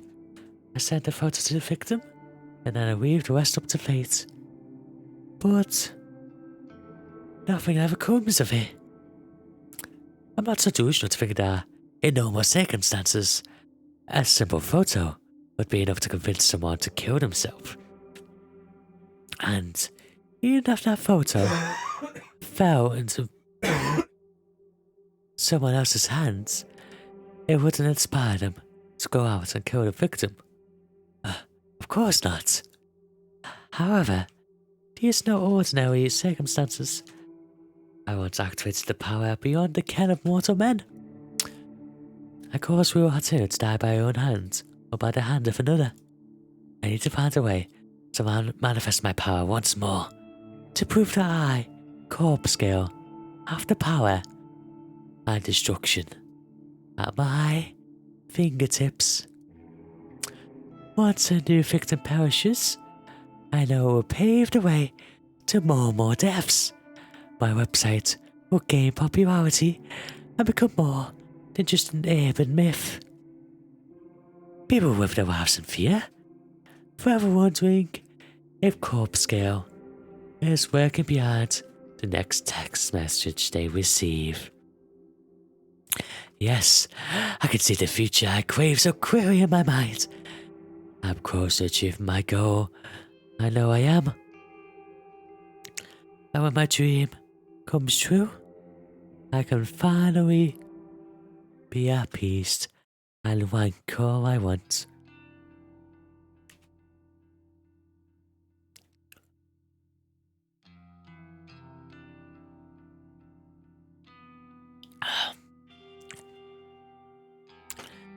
The incessant chirping of birds gently kindles the embers of my consciousness.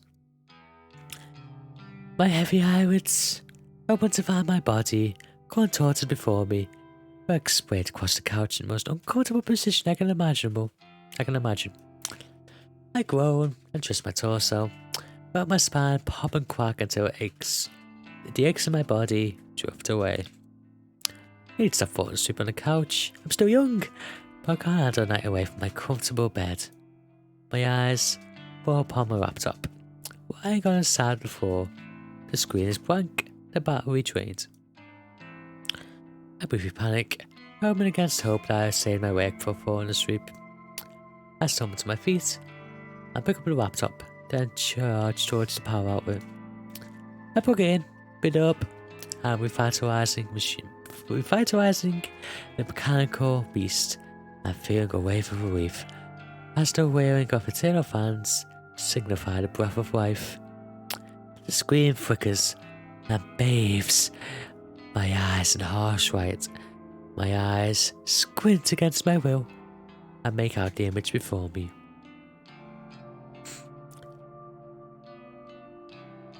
The mutilated corpse of my awaited victim.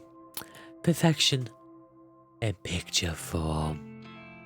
The timestamp in the lower corner reads May 27th, 11:07 AM. Tomorrow's date. The photo is ready to be sent out. If I send it now, the victim will receive it immediately, notice the date, and realize the death is imminent. It's time to set the wheels of demise in motion. Leaving my laptop at the outlet, I quickly dart into the kitchen. Well, to call the kitchen's misleading, it's simply a tiled area connected to my living space, with a small refrigerator, microwave oven, and a single hot plate. A small stack of drawers is nestled next to the fridge, and I pull open the second drawer from the top. Plunging my head inside is always not a sensation. My fingers get buried underneath a dozen cheap plastic flip phones. I grasp one of the phones to retrieve my thumb and forefinger and move it from the drawer. It's a scratch pink model from 2010 or so, a relic from a time not that long ago, but that may as well be forgotten. I flip the screen open, turn on the device, relieved to see this artifact still holds power. To be fair, I charged up all these phones just a few weeks ago, but the fact they still retain charge after being inactive for so long is a testament to their engineering.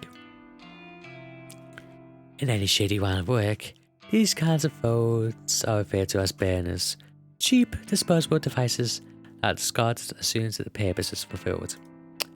I acquired them by rather unsavory means, that's not here or there.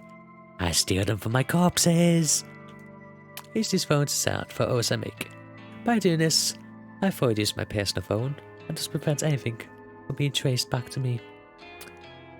When a photo has been sent, I keep the burner phone for 24 hours, just in case the victim sends a reply. I know I'd get a good laugh out of that. Of course, I don't keep the phone on my person. I store it in an old shed out in the back of my apartment building.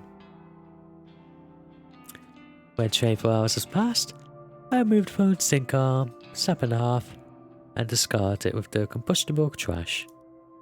The phone itself gets smashed and trashed into the dumpsters outside a convenience store.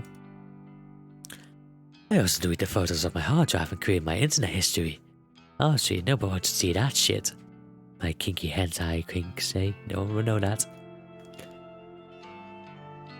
Honestly, I don't even use my own internet connection at my home. I reach off my Gobo neighbor's Wi-Fi. He's under the impression I can't afford my own internet connection. Whether or not I convince them of such is irrelevant, so he was happy to share his connection with me. Should the police ever try to track my actions, they will only be led straight to my neighbor. Gone to great lengths to ensure my actions are untraceable. This has all been in anticipation of my inevitable success. Looking down the pink phone in my hand, I clear my mind and focus on the task before me. The photo is transferred easily from laptop to the burner phone. Once complete, open the text message app, enter the victim's phone number, leave the message field blank, or attach the photo of course. Victim will receive an empty text message from an unknown number, but only an image to attach.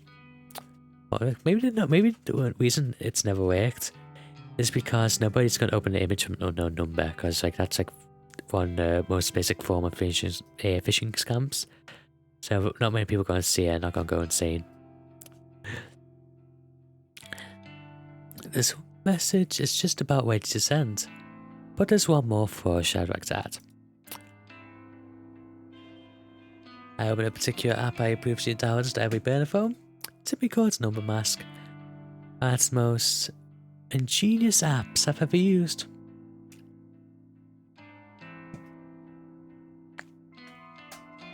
The app asks for the number I want to use. I punch in my memorized trademark 666 3366 22 44666. Now when I send a text message, the receiver will see these numbers appear on the caller ID. Not only does it mask the burner's real phone number, but it's an extra calling card to help boost my infamy. I smirk, my thumb hovering over the send message button. This is it. This is going to be my one greatest victory. The second victim to end up dead. I just know it. This is the stepping stone to my success. The second of many bodies that will pave the way to my glory. I send the message.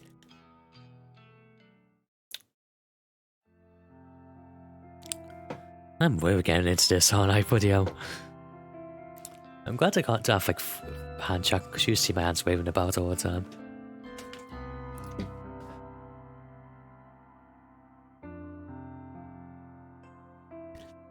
Yeah. Well, no, it'll talk to you guys if I did have a full body tracking and I had to, like, 100% accurate. Like, you just see my arms, like, waving about and acting, doing all creepy mannerisms.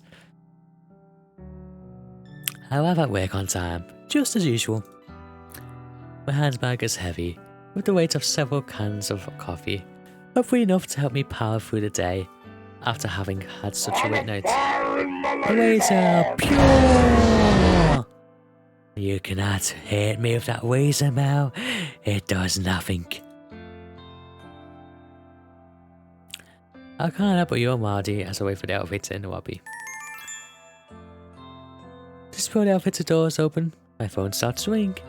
Step aside and answer the call. Hey. Hi, Noriko. Good morning. Did I Oi. call at that time? This bitch, eh? You're up to something, eh? Yeah, the main filling on you. You're up to something. Now, just this, like, obviously, no, it's just the face and hair, but it looks like the fucking you're from fucking Spy X Family. I know it's like a big difference on the full character, but just a half face. Not at all. I'm just about to go into the office. What you want? I know you're evil. Oh, should I call back later? You fucking mash kill lights wannabe. It's no problem. Don't stress. Okay, sorry. Yeah, it was a project girl near the end. Of course, always Satino. Old school friends from back in the day. We never really had any common interest. We used to be inseparable at school. She was shy, I was introverted. It's confirmation that worked in our favour, even if our conversations were on the boring side. Saying no longer shy and introverted wouldn't be entirely true. I has gotten better, she's definitely more outgoing, but she still suffers from a great deal of social anxiety. As for me, I'm still pretty introverted. My tolerance for being around other people has improved a bit, but I do prefer solitude, and visiting places I've never been before puts me on edge. It's got all of my best friends to be accurate. She's my closest confidant. Even so, she knows nothing about my part-time masquerading as corpse girl. No one does, and I plan to keep it that way. By any means necessary. So, Aoi, what did you want to talk about? Oh, well, you see, that guy at work is still bothering me, and I wanted to see if you had any more advice for me.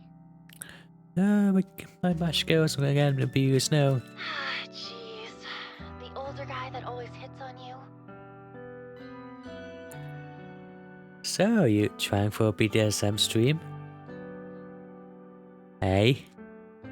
What makes you say that? ASMR. I mean, I could do a BDSM if you want. I think I'd be great at it. Stupid acronyms, sure, totally. Acronyms. Would that be an acronym? That's actually just different words for acronyms, and I think as an acronym is where you can say the word, and then there's something else is the way you have to say the words. There's actually different words for it. Don't know why I'm saying that. Yeah. Inner English nerd is coming out. Say the BSM before you go. Mao, no. Mao, don't you see? You're my future girlfriend. Acronyms and yeah, there you are. That's the word I'm looking for. Acoustics, yes, that's the word. So remember, one is where you can say the words they form, the other one is where they don't form a word and you have to say the words. Man rejected humanity. Yeah, screw humanity. Man became giraffe. I became no longer man, my long neck. So I shall wrap my neck around you and trap you in me. You want me to wrap my neck around you? Do you? I'll do it just for you, you know. Come right here. Go on, let me just wrap myself around you, hey? Now says an acronym. Yeah, that's it. Ah, yeah, acronym is the one. Okay, yeah, okay. Yeah.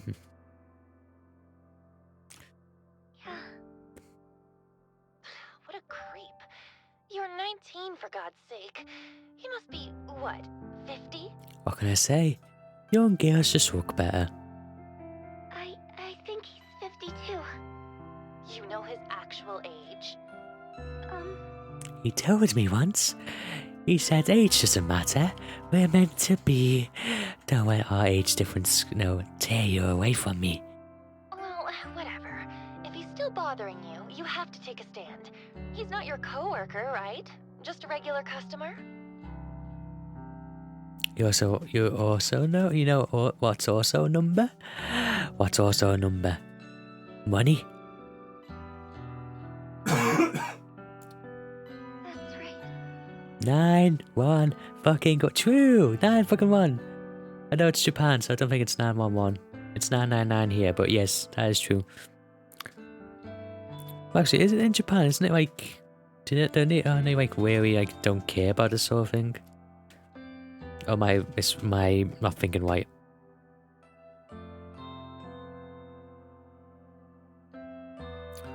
Then tell your manager. Have him banned from the venue. Hi, Andres, how you doing?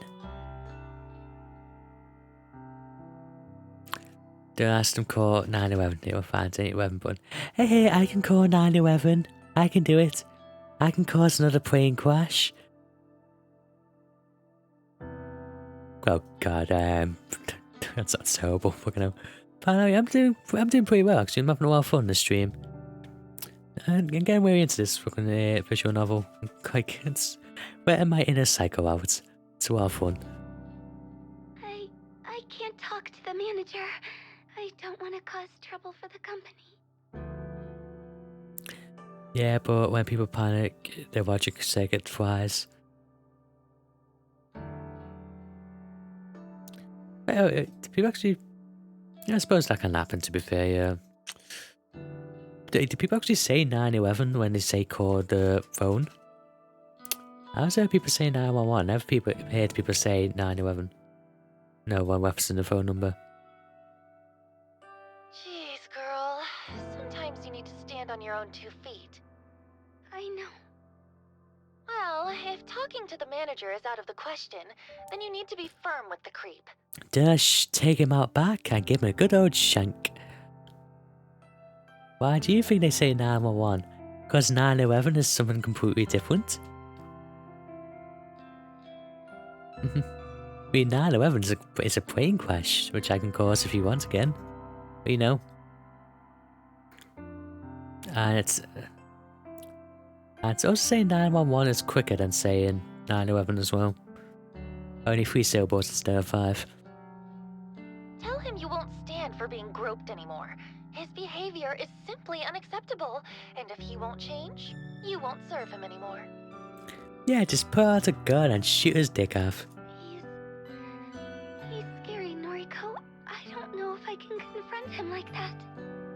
He's always drunk. Even before he comes into the place, I try not to serve him too much. Gee, he's drunk. Can't you just turn him away? Can't you just refuse to serve him? Are you sure you can't quit that stupid job? Working at a maid cafe really Ooh, doesn't suit you at all. maids I thought cafe. you wanted a government position. Big deal. But I've seen being through CPR training. It's one of the things that made a big. Oh, were we? Oh, that's actually quite interesting. Now, actually, you never.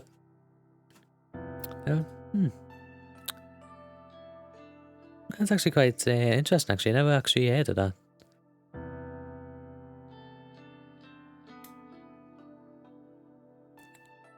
I mean, obviously I'm in Britain, so it's 999, so saying 999 is fucking more hassle than saying 999. But no, it's actually quite interesting. It's the first time I've heard of that. Wasn't Boy Scouts? Oh, go with it. Huh.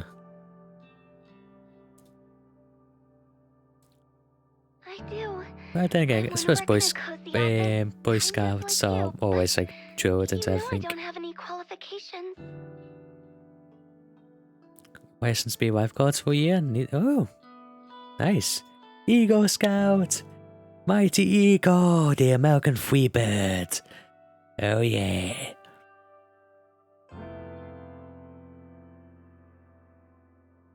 Why don't I see if there's anything open here?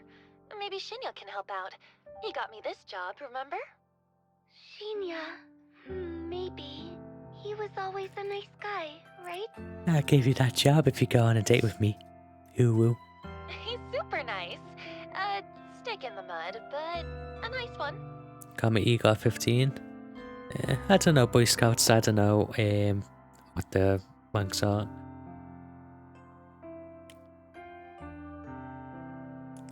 Yeah, I don't know, maybe fucking Pacifics. I've no idea how weird that is or anything. Noriko, don't be mean. Yeah. You want me to ask? Yes, please. Boy Scouts is for 11 to 18-year-olds. Oh, okay. Oh, I assume Eco is the highest you can go. It's no trouble. I'll talk to Shinya. Then maybe you can quit that crappy job and come work with me. Oh, that really does sound wonderful. Thank you, Noriko. I'd be so Don't get lost 18 without if you. you never go. No, but I want my Eagle badge. I wanna be the mighty American free eagle. Let me be an eagle. I can still be a cute Boy Scout. Don't be silly. You're amazing, Aoi. Leave this to me. Thank you. And the core of a heavy sigh. I was gonna ask Shinji about a job actually is a pain in the ass, but I never admit that to Oi.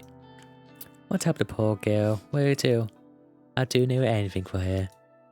The other two halves of the lobby. I step inside as soon as the doors open. Good morning, Kurosawa. Fujikawa. Good morning. Shinji takes me by surprise. I asked the outfitter. She'll be waiting here for me. I've been waiting for my cute kawaii crush. When will she come? When can I see her face? Smell her fragrance, smell her hair. She smells so nice. I wanted to catch you before we sit down to work. I sent you another friend request. Can you make sure you got it this time? Please be friends with me. Please just love me. Oh, yeah. Okay. What's this doing? Put you on the spot like this. Time to go on to get my phone out and open up noise. It's impossible to hide my scream from Shima's piercing grace. Well, what do you know? I have a new friend request. Oh, great. It worked this time. Go ahead and accept it, please. Please, yes, go accept it, eh? What are you waiting for, eh? What are you waiting for? Accept it right now, please. Be on my friends list, please. No, I'm not crazy, you are. Why don't you be friends with me? I'm a nice guy. Please be friends with me, please. Please. Ooh. Yeah, sure thing. I hesitantly accept the request. A real fireworks animation pops up on the screen, with a celebratory message about making a new friend. Yay! Looks like we're officially friends now. So, Ah.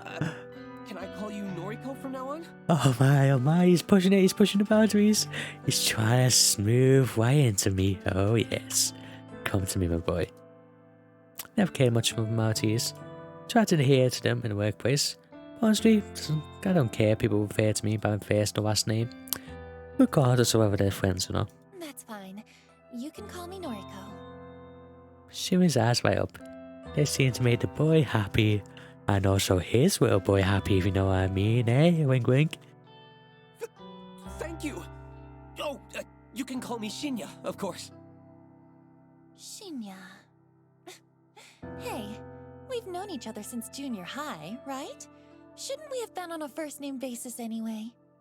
Yes, that's true, but we're in the office now, you know? It wouldn't do if you started working Hey, here you and know, called me Shinya the right office away. is one of the most common places for some spiciness to happen, you know? I suppose. Anyway, I'm really glad we're proper friends now, Noriko. Maybe we can get a coffee sometime. Oh, my boy. He's trying to get there. He's not backing down. Can't help but feel he's trying to push his luck as far as it will go. Any suspicions I had about him having a crush on me are now confirmed. I brush a stray lock of hair out of my face. A smile sweet as a cow, I change the subject. Spiciness. So we're all eating buha juanka? Oh, if you want. But first, you gotta gobble up something else. Hey, actually, I wanted to ask you something. Are there any more temp jobs available here right now? Temp jobs, huh? Are you looking to pick up extra hours? No, not exactly. I'm asking for a friend who needs a new job. Nope, I do not, Mal. How would I know? A friend of Noriko's. Well, let's see. We pretty much always have data entry roles up for grabs. Unless your friend wants something more interesting? Do they have any particular qualifications? Not really. Data entry Oh, is more Ghost than Pepper. fine. Actually, you already know who I'm talking about. Remember Aoi Sato?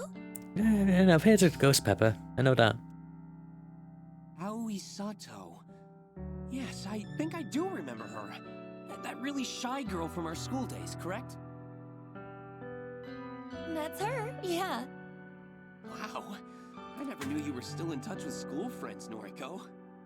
Aoi's probably the only one. We're fairly close. Is that so? As for me, I don't really have any friends. Oh, my boy. Oh, my poor boy. Don't worry. You'll get more than a friend soon enough. Sure, his heartbreaking confession doesn't surprise me too much. It doesn't strike me as a person to have made many friends at all. Sure, I'm the same, but Koina Weeper. Yeah, I think it's the Weeper, isn't it? I think the Weeper sounds more like a spicier pepper. Pepper X. Oh, some called Pepper X. Huh, never heard of that one. They're just making new peppers as they go on. There'll be a pepper triple X. Pepper triple X soon enough. 3.8 million school. Oh my. That sounds like a lot. Holy shit. Oh, but what am I saying? We're friends now. So I guess I do keep in touch with school friends. He thinks I'm a childhood friend. Oh, he's so sweet. Yeah, I guess so. Hey, I'll ask my superior if we can get Sato an interview. Is that okay? I'd really appreciate that. Thank you, Shinya. Yes, and most of them from Koei. I know why it's called Scoville. I didn't even know that was the unit used. I don't. Is it named after a person? They're usually named after a person or something for some reason. No problem. Leave it to me. You got this, my boy. I'll give you a date if you do this. He gives me an awkward salute before skipping away. Our exchange obviously made him pretty happy. For some reason, Something that Tomo wannabe said yesterday pops into my head. She mentioned I've been reading Shinya on. That's not true, is it? There's a Scottish scientist who wants to measure spiciness. What's his name? Scoville.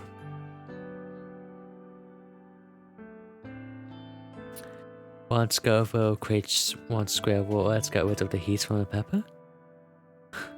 Wow, she needs 3.8 million squares of water to get rid of pepper X. Jesus. Yikes. She died on my thought. Just be nice to him. That's not wrong, is it? Take a seat at my desk and perform my morning ritual. On my handbag, I chew my headphones, coffee, and breath mints. Computer on, music playing, coffee open. Fingers tap rhythmically against the keyboard. Let's slip into the usual workday trance.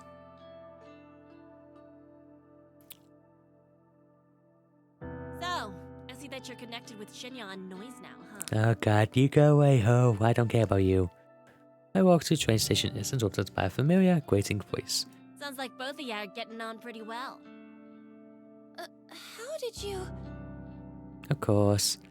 Tomo and I are already friends on noise. She would have seen notification when I accepted Shimi's friend request. Why do I have you on my friends list? Oh, because I like looking at peeping on you, that's why. I like stalking your weird, shitty posts. It's actually kind of strange that Tomo and I connected through the app.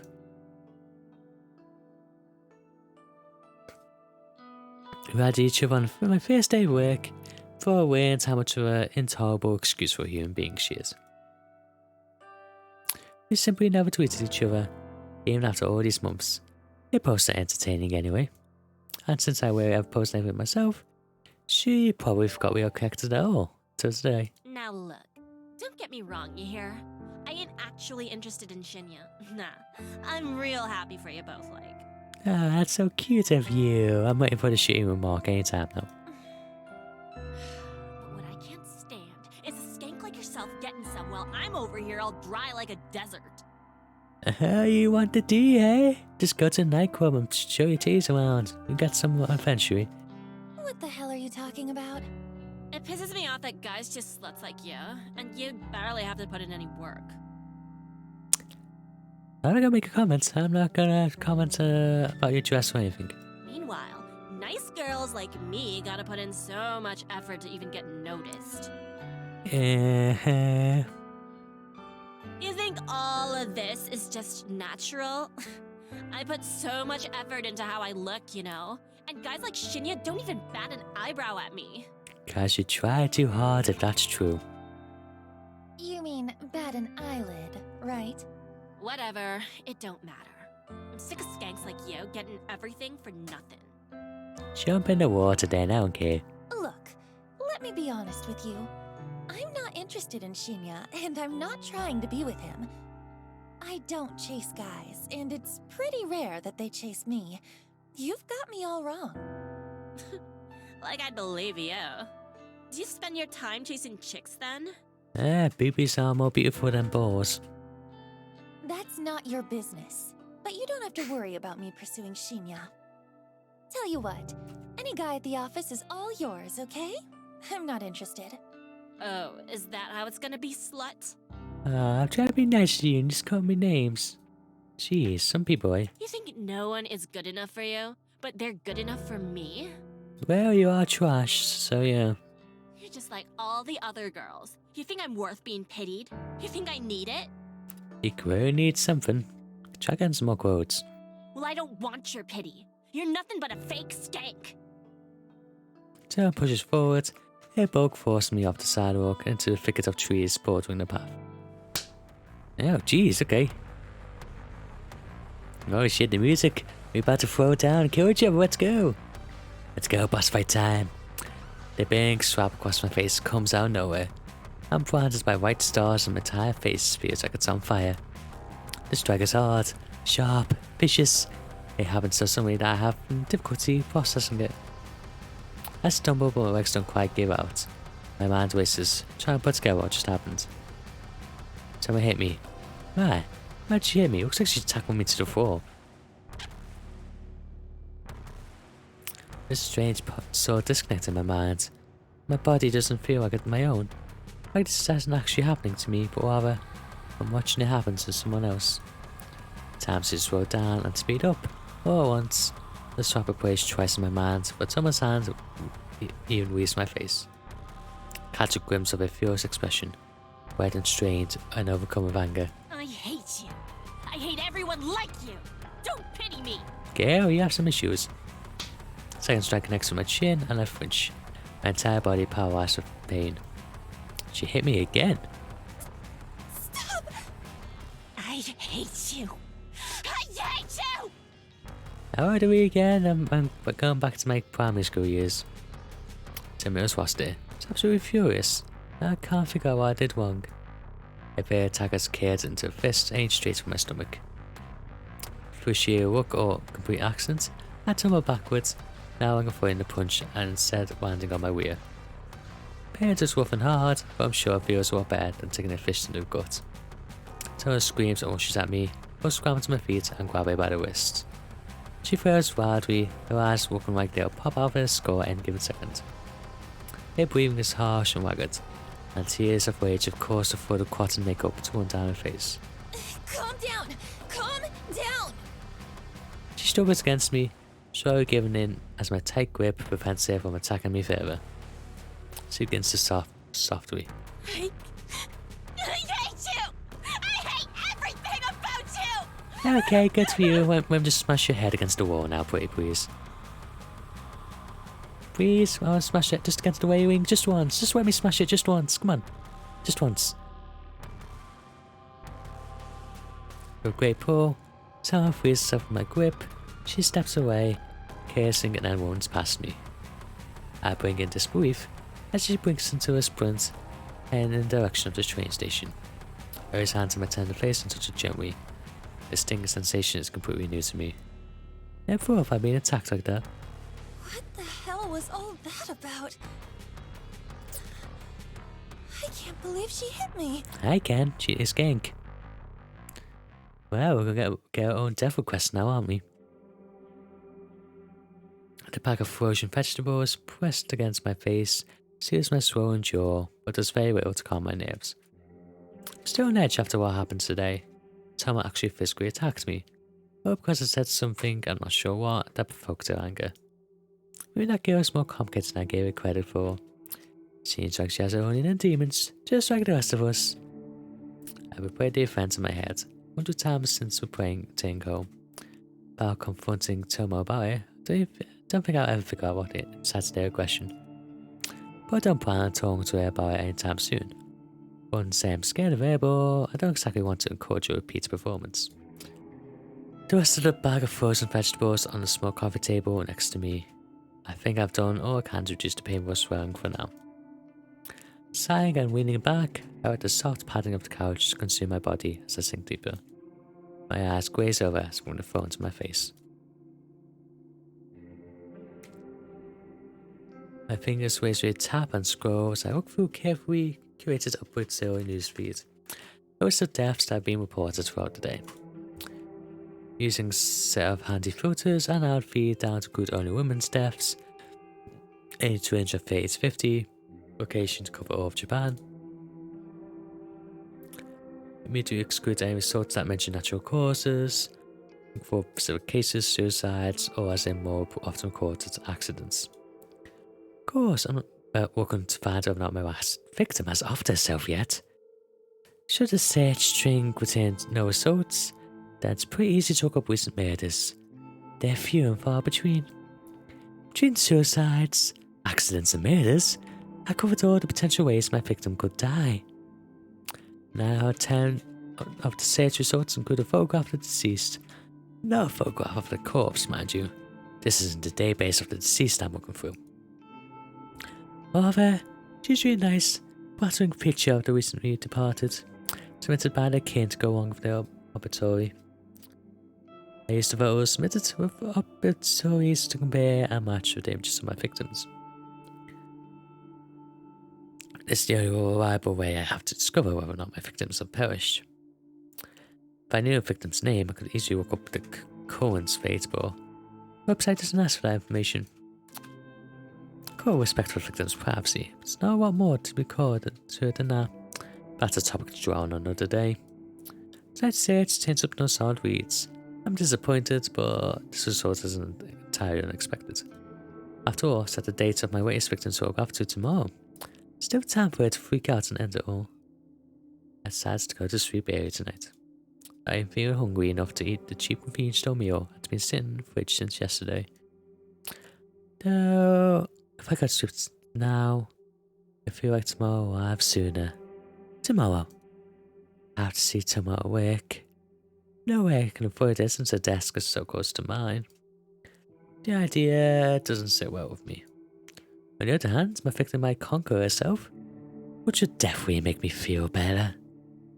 Could very well be my next success, and the suspense is just about enough to kill me. Tomorrow. Tomorrow.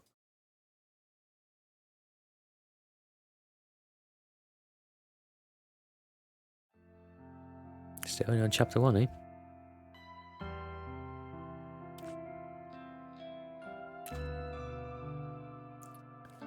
My typing is hesitant and distracted this morning.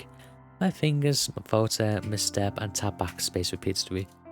This is no good. Can't focus on my work while I'm staring at the top of Tomo's head, popping up from behind a monitor a few desks away.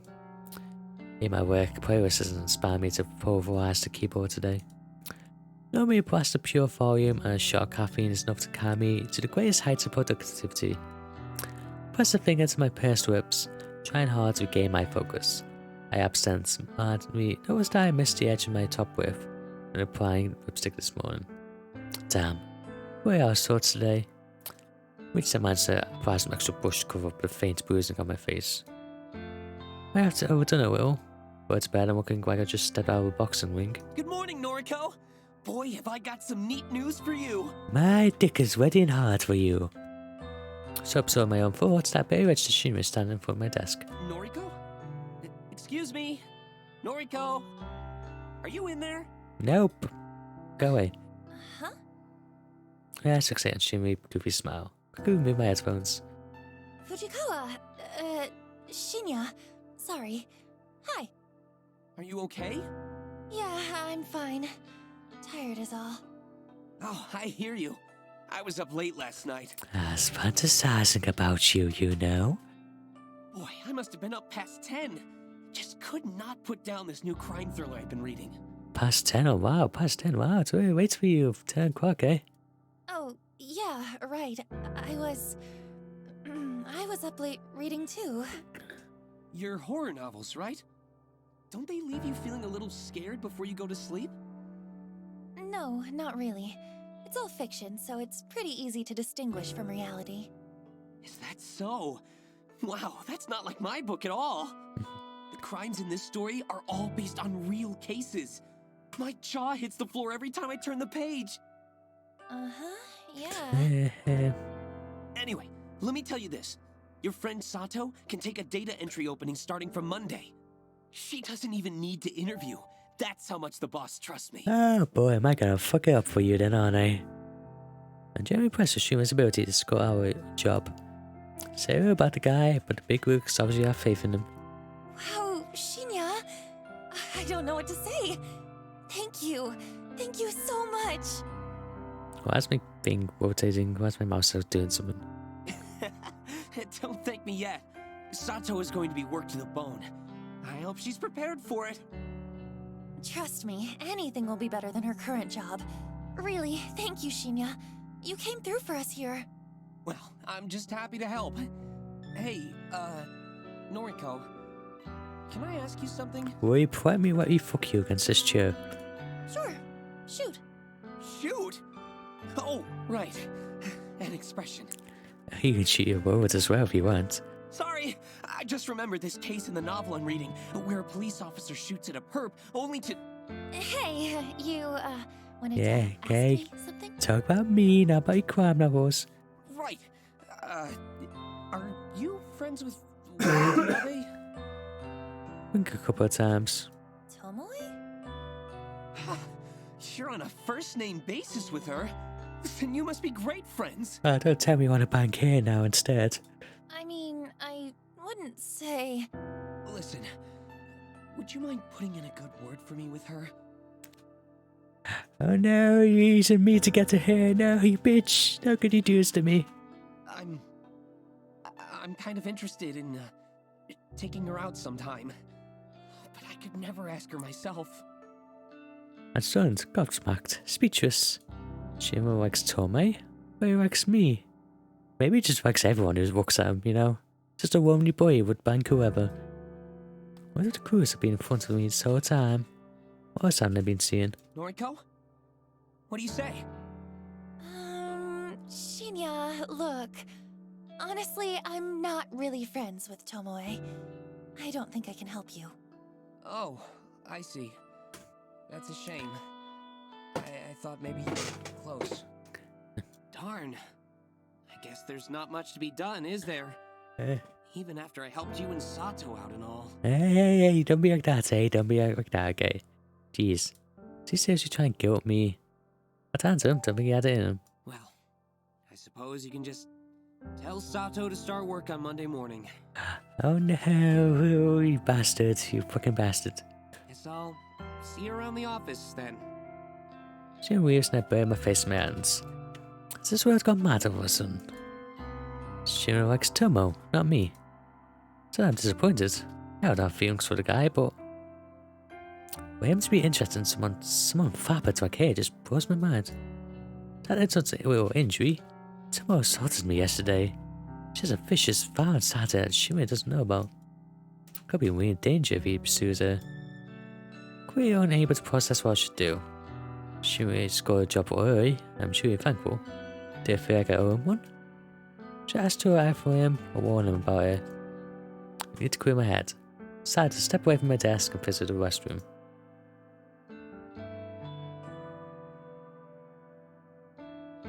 Though I have no need to use the restroom, I enter the store and lock the door behind me. Seeing the toilet close to it, I lean back and exhale. Getting to cope in the office drama, that's what the issue is. It's unlike me. So as to be stoic, unflinching, it's my ideology, my entire identity. My emotions are better walked away than stitched on my sleeve. I'm corpse scale for crying out loud. My purpose is bigger than all of this. I'm destined for greatness. The day will come when my people fear my name, right? Shake the doubts from my mind and pat my cheeks. Doing all this for the right reasons. I know I am. If I start doubting myself now, I'll never see my mission through. An unfamiliar jingle rings out through the restroom, echoing off the walls.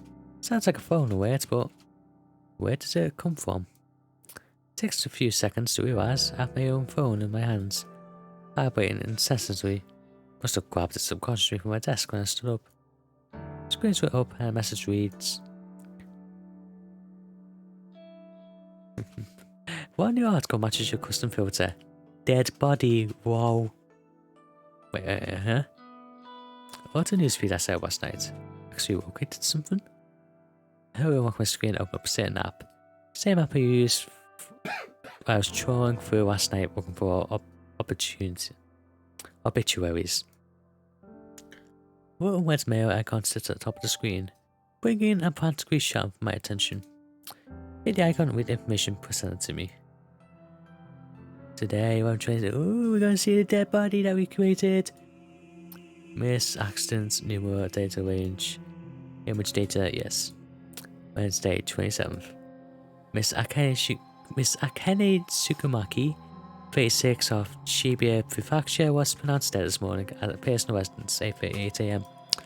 Chief Coroner reports that Mr. McKee was involved in an accident resulting in self-asphyxiation.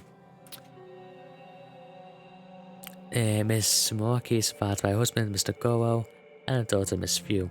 One-year-old daughter, oh dear. I have fucked up her wife. A funeral sale to be held on Friday. Due image attachments? Rudy tapped the ball and gasped as the image loads. It's her. The photo. So mistakenly the same woman. Plain features, well makeup, no signs of personality. Akane Tsukumaki, the latest victim to receive a photo of her own corpse. My breathing stops all of a sudden. I'm gasping for air. My cheeks on fire. My fingers numb. I did it. My meticulously crafted photo caused this woman to end her own life.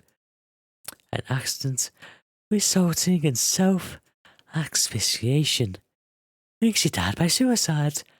She strangled herself or held her head down in a bath.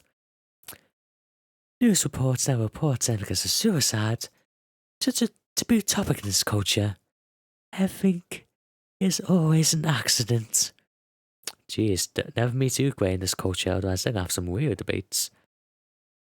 All this time, I've been trying to compel somebody to kill himself. My corpse photos constantly becoming more and more elaborate, more and more convincing and realistic. And now somebody has died again. Because of me. Because of Corpse Scale. I was right all along. I do possess power. I have the power to end lives through my work, my art.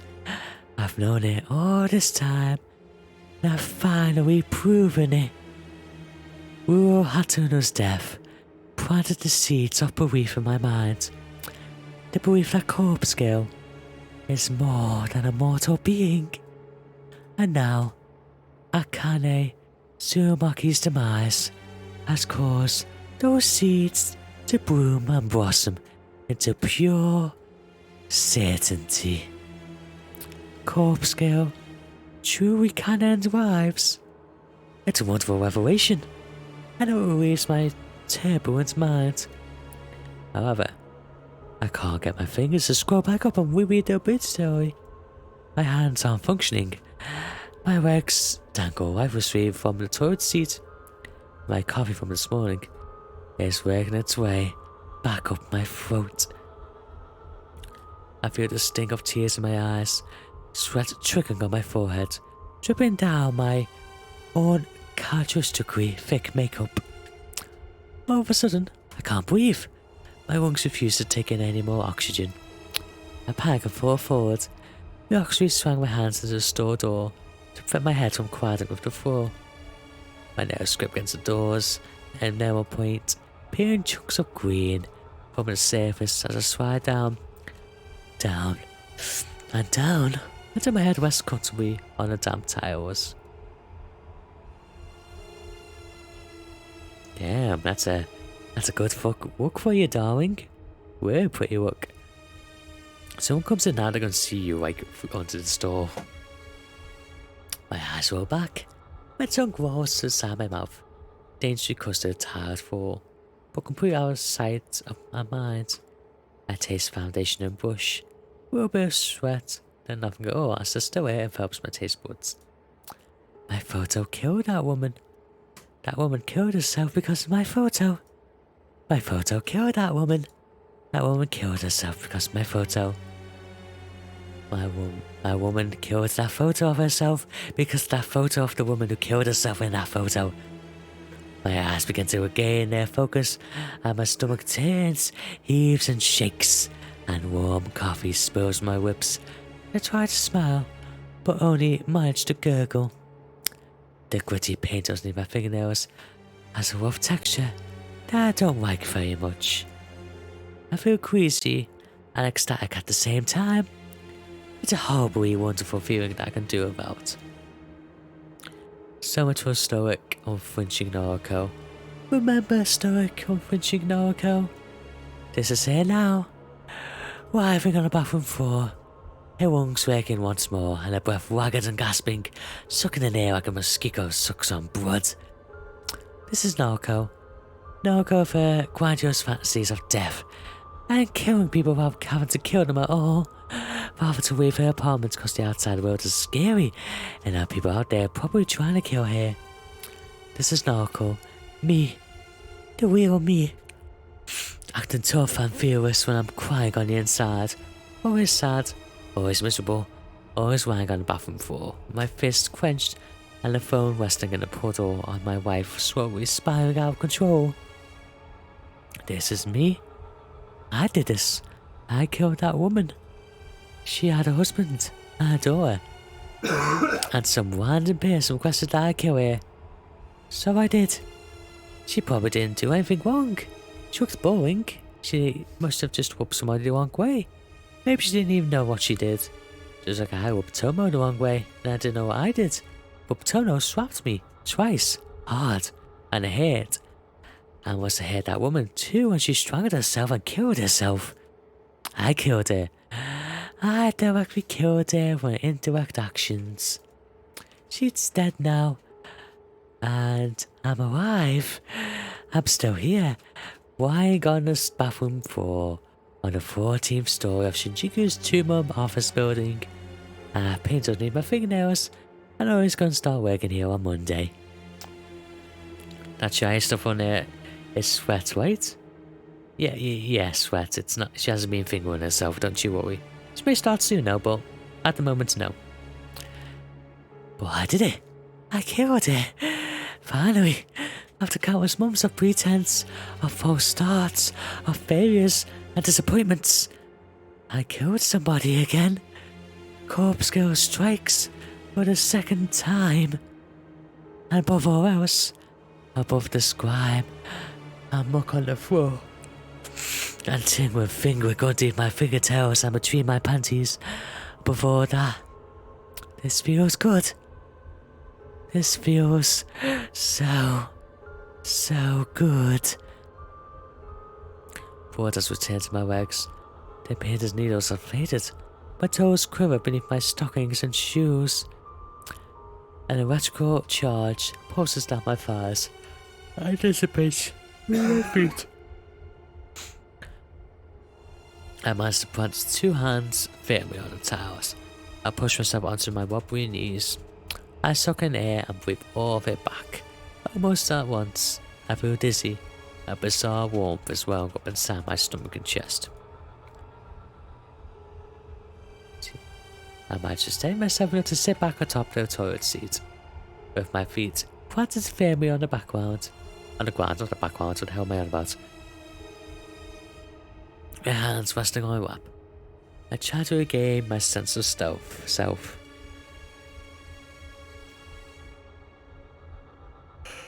I might have lost my composure a little bit, but I'm reading the news. But who could blame me? Everything I've worked for over the last year is finally starting to pay off. My second victim is dead. With this, Corpse Girl's popularity is sure to rise. More and more people issue requests through my website.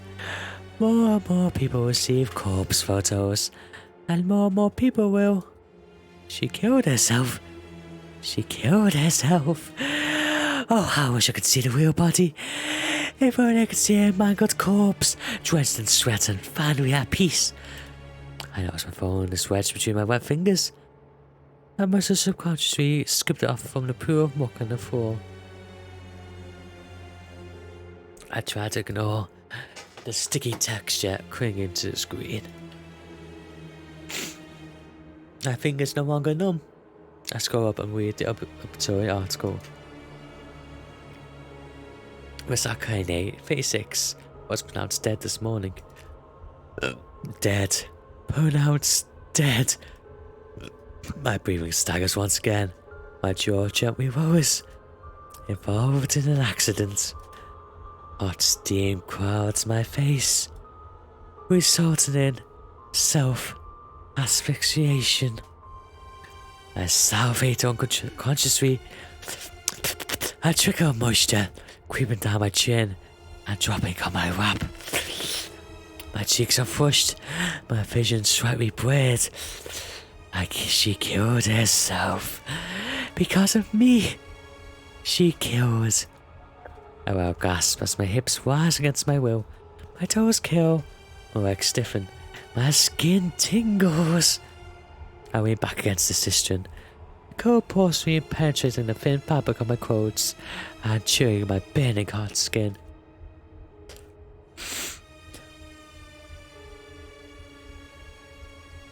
Oh, excuse me, yawn. My eyelids flutter as my mind. This is over. I can't control my body any longer. All the anticipation of the last few days, the tension building in my muscles. I can't. My legs tense up, my knees buckle, my neck tilts back. A whispered gasp sweeps softly between my lips. My phone falls to the ground once more as my fingers slowly uncurl. The dull tink sound as it hits the floor, grasping my foggy mind registers for a drift away.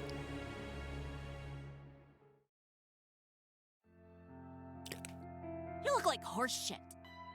Well, fuck you too. Tomo's brazen jaw snapping at my dead-eyed stare. Looks like you've been sleeping in the sewer. It suits you. At least I know my place, you skank-ho bitch. I don't know what she's talking about. Can't really focus on what she's saying.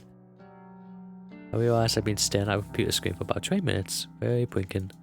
My mouth is dry, as though I've stopped producing saliva altogether. I don't thought my lap caused me to cross one leg over the other, in an attempt to get comfortable. You know, I'm talking here. It's rude to ignore your superior. Bitch, you call it superior cheese fry. I swallow in an attempt to moisten my parched throat before speaking in a cracked voice. Do you need something? Thought you should know that Shinya and I are gonna hit the town on Friday night. Turns out he's fancied me for a while now. I confess to you. In the end, seems like the better gal won, don't you think? Seems that way. Is that all? Can tell Tomo's trying to get under my skin. But you're not in the mood to deal with it right now. I thought you'd be more torn up about it. I don't care in the slightest. Why don't you go sit back at your desk? Yeah, get back to work, you skunk. Or I'll have to send you back to the rice fields. And you don't want to go there. My relatives can be quite brutal. Whatever. Hey, maybe I'll meet you after work again. I'll bet we can whip those big ass tits out right off your chest. Why? So you can attack me again? I raised my voice as loud as I intended. A few people nearby tilt their heads quizzically. Tomo takes a closer step back. Keep your voice down, psycho. Stuff like that's between me and you. I get shy. You're not shy about your actions, eh? You assaulted me. I should report you to the police. Don't you dare. Oh yeah, so happy you got the boy. But I could take the boy away from you by sending you to jail. Maybe get you hung. Wouldn't that be nice? So don't tempt me. Lost for words, Tomo turns tail and walks away. I sigh and lean back in my office chair. Why do I feel so exhausted? My mind flickers, piecing together fragments of memory from the bathroom a short while ago. That's right, I let myself get carried away in acceleration of my success. I temporarily stepped away from my own body and let my basis instincts take over. But I'm in control now. I'm myself again. I'm Naoko, stoic and unflinching. I'm corpse scale, successful, and feared. I can kill people as easily as I can manipulate a photo.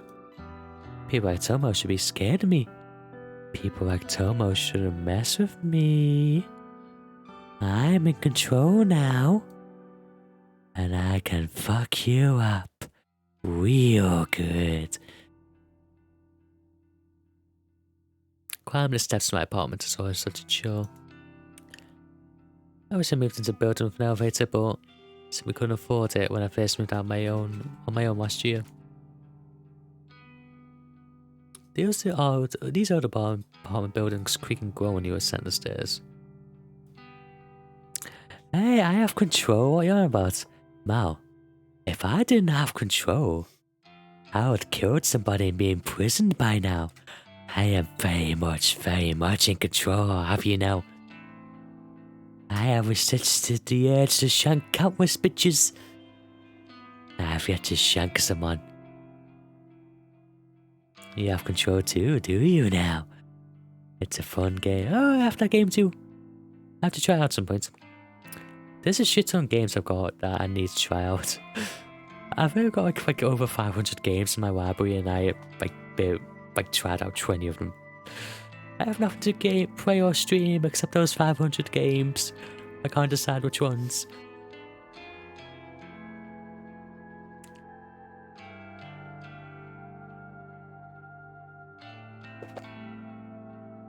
On top of that, you can hear the bustling of other people, but in their tiny homes as you progress each floor. You can hear them, some people getting it on. Oh, very nice. So I was a slight whiff of Maud or Marjorie whenever I ascend the stairs.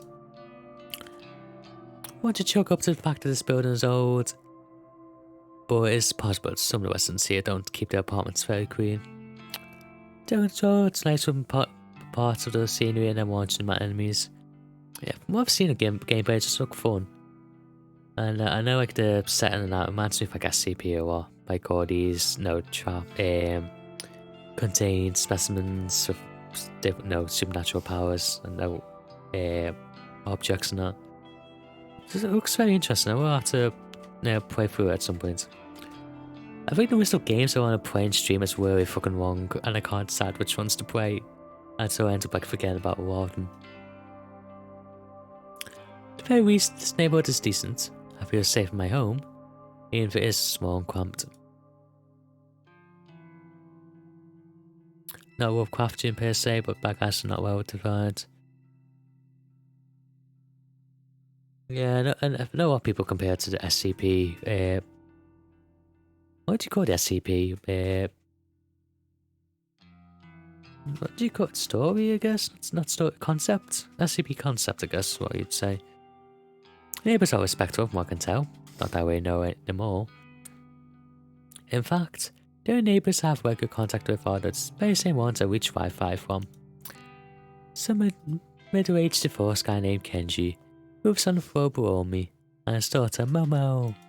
Kenji's a decent enough guy who works overnight. Which unfortunately means Momo's left home. Oh no, Momo, poor child. Sanjay Shanware. I won't go SCP as Shanware, would you? SCP. I suppose I think concept is more of a thing. Because SCP is the... no, it's like... fuck. No, SCP is, right? How do you explain SCP? It's basically like a bunch of like... K-star objects and specimens that communities created, and so... It's like a database, I suppose. SCP.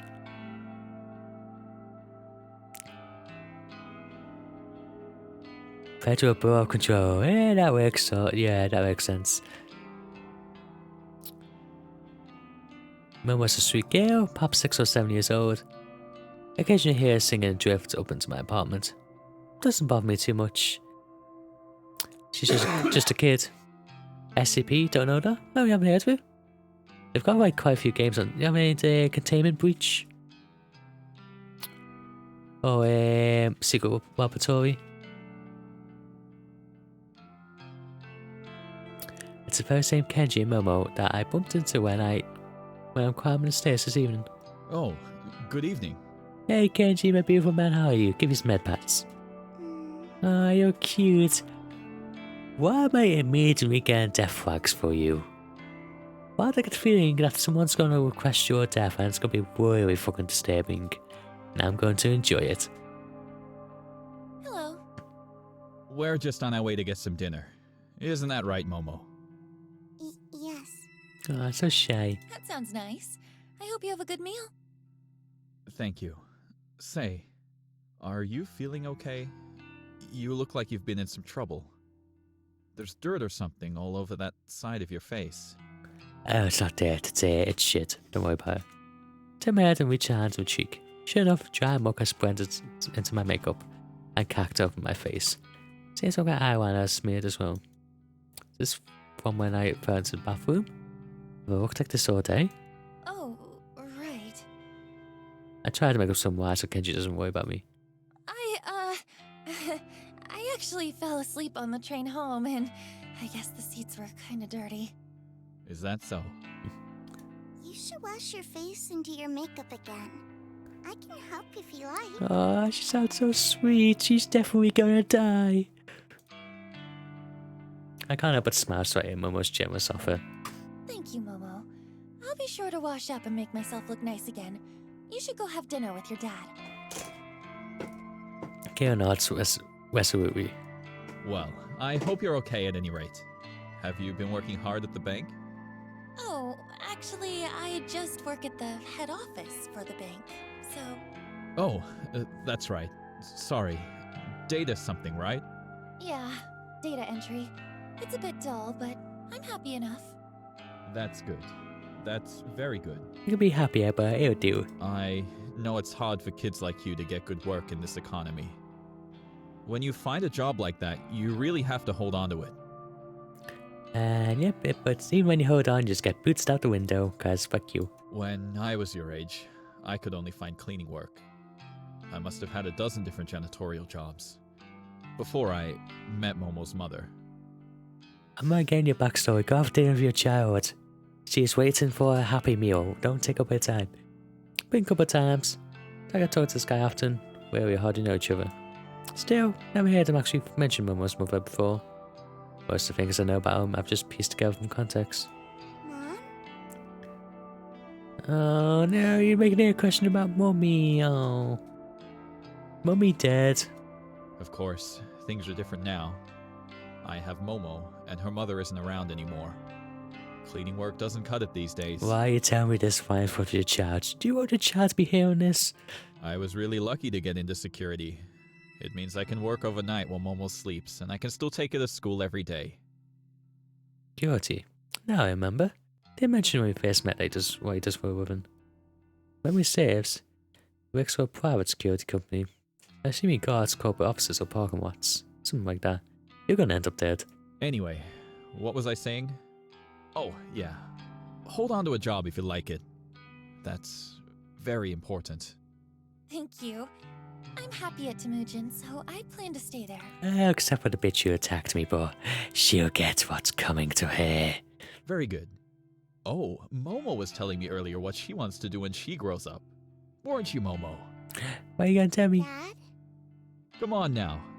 Tell Nariko what you want to be. Dad, I want my fucking Happy Meal. A scientist. Aww. The scientists that blow shit up, right? They're really fun. Wow, a scientist. That's a great job. I'll be rooting for you, Momo. The girl bushes and hides behind her dad. She's inherited her mother's book smarts, I'm certain. She definitely didn't get her brain from me. Yeah, got a big forehead though. Anyway, we're gonna get going. Enjoy your evening, Nariko. Thank you, you too. Bye-bye, Momo. Bye. Oh, so cute. Do you reckon, chat, she's gonna die tonight or a few nights from now? Two of them bow their heads and follow the rest of the stairs down. Stay up next flight of stairs, reach the landing, then turn a corner to enter my own apartment. Place is dark because I always make sure to cut the lights before I leave. Can't afford to leave my electricity running. Went to choose through most of my salary as it is. I flick on the lights and feel relief as the living room illuminates. Faithful couch and TV emerge from the shadows and I immediately feel at home. After throwing my keys and bag onto the coffee table, I slump down on the couch. What a day. I have no own age to pull out my laptop and check my website for new requests, but my body's needs come first. I'm desperate for a hot shower. Need to rinse my face, scrape paint out from underneath my nails, and I don't have to slip into a fresh set of underwear. She did moist her panties. Oh my, she did. Damn, dirty girl. What happens in our bathroom today took its toll on my body and clothes. Well, the night is young. I can relax later. But now it's time to start scrubbing. Can I get a CG? Probably not. Nope. Still on chapter 1, by the way. Convenience store is a little more crowded than usual. Mundane chatter of business people, students, and workers buzzes in the air like a swarm of relentless flies. While the drone of mingled conversations, I happen to catch a few interesting words here and there. Have you seen that one website? Oh, they're talking about me. What do you mean by request a death? How dumb are you? It's exactly what it says. Oops, Kale into a half smile, half snarl. Since he always cheats, I thought I might upload his photo. Oh man, good girl. And you think Corpse Girl really exists? To hear so many people talk about Corpse Girl's website is enough to make my nerves tingle. However, I know they're not talking about it because of Akane Sumimaku's death. But as I can tell, the death was reported to the news as a suspicious case. The only source of information I could locate here was her upload story. I didn't mention anything about foul play, so there's no way anyone could know that Corpse Girl was involved. People are talking about the website in the very same way they always have. Like it's just an interesting topic of conversation, an icebreaker, one of those things you tell your friends to entertain them. And therein is my issue with the website as a topic of conversation. It's just an urban legend, a point of discussion that inevitably fizzles out and is forgotten. People talk about it, people visit the website out of curiosity, but very few people take action and request a death. It's about that annoys me. People don't actually participate, and like, how can I prove myself to the world? How can Corpse Girl claim her victims if there are no victims to be claimed? Just make them up yourself. Send the victims to yourself. Get your own will list going.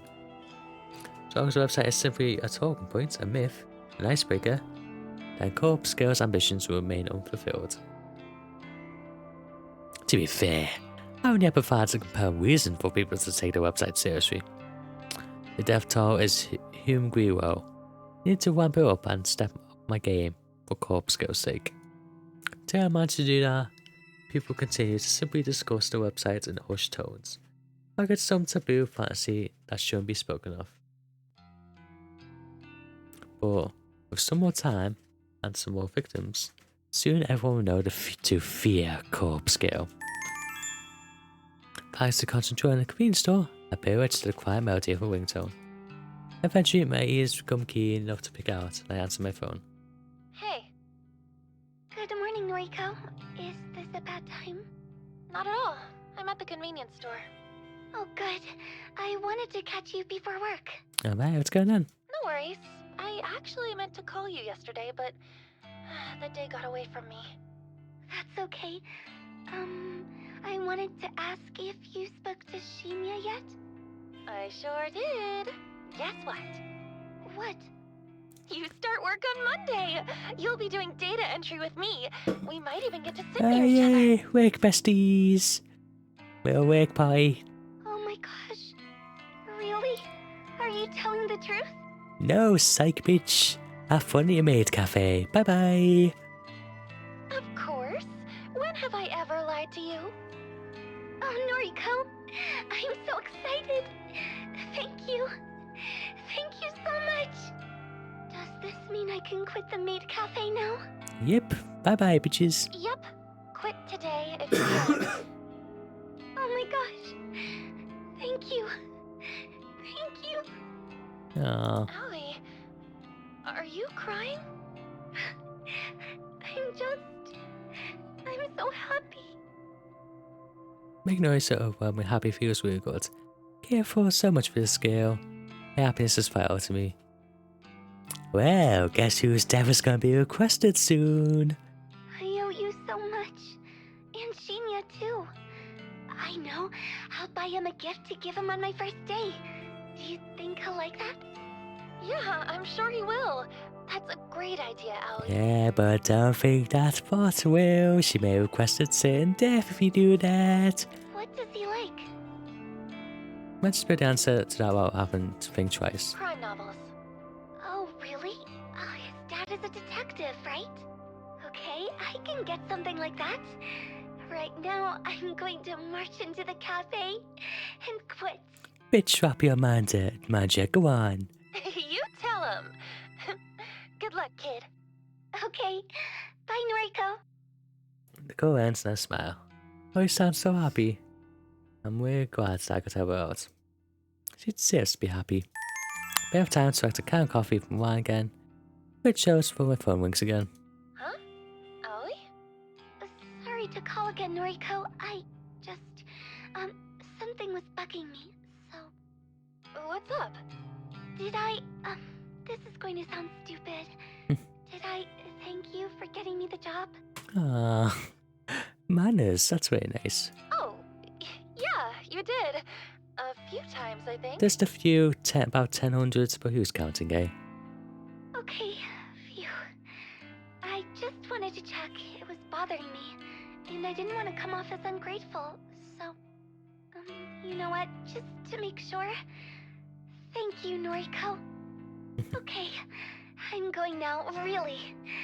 Bye-bye. Ah, Bye, Aoi. friends and my both hours. Not strange, but you're not so strange, boy. Guess you really wanted to be polite. I should go off and return to select my coffee for the day.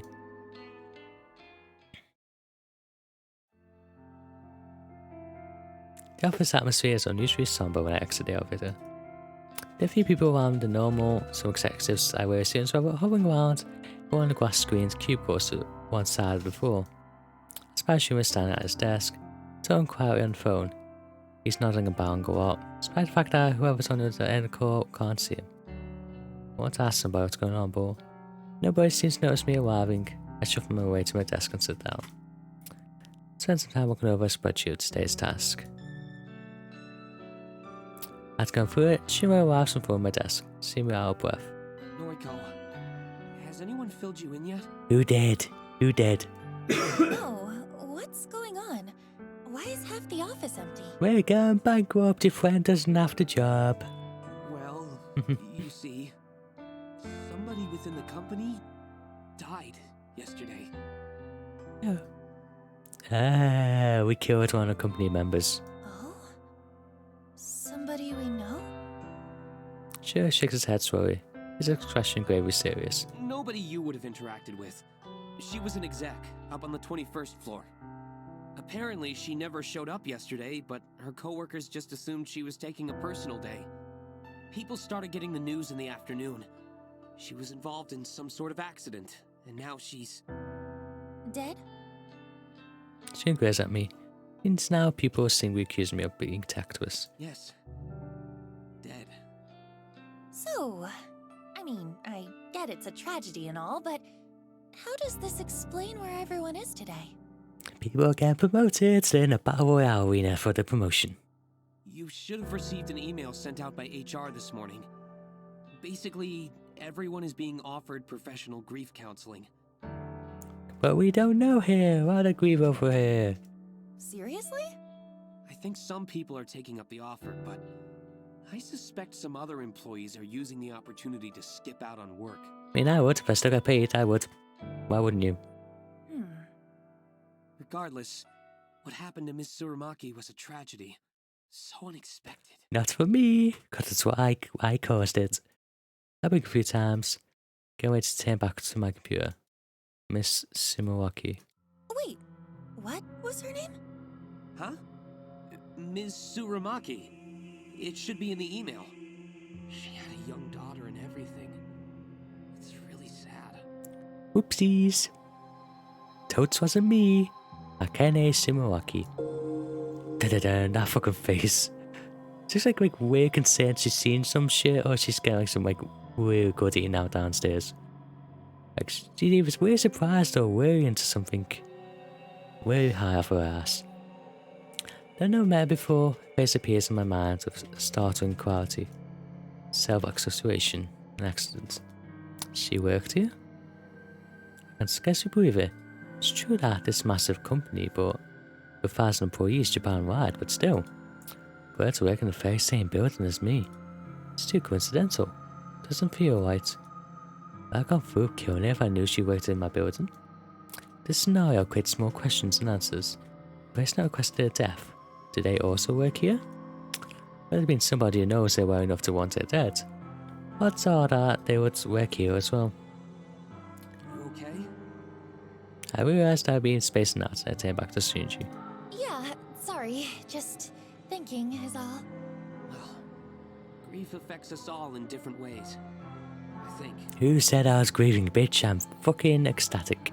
The details for the counseling sessions are in the email. Be sure to take up the company's offer if you think it'll help.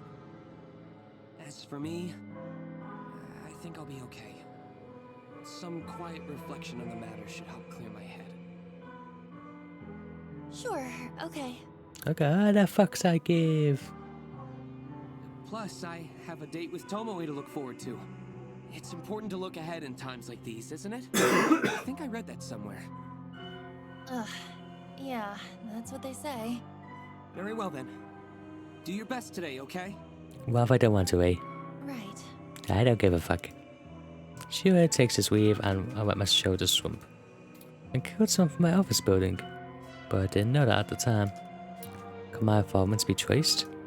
No, I was careful to cover my tracks. Deleted the photos from my computer, discarded the burner phone's SIM card, and trashed the phone itself. There's no way anyone would find out I was involved. Besides, I don't even know if the authorities are treating the case as a murder. As far as general information goes, it would seem like it's been treated as an accident. I'm in a career. I know I am. However, I'm sure I'd like to uncover the identity of the person who requested Sumiraki's death. The thought that could be someone I work with makes me too curious.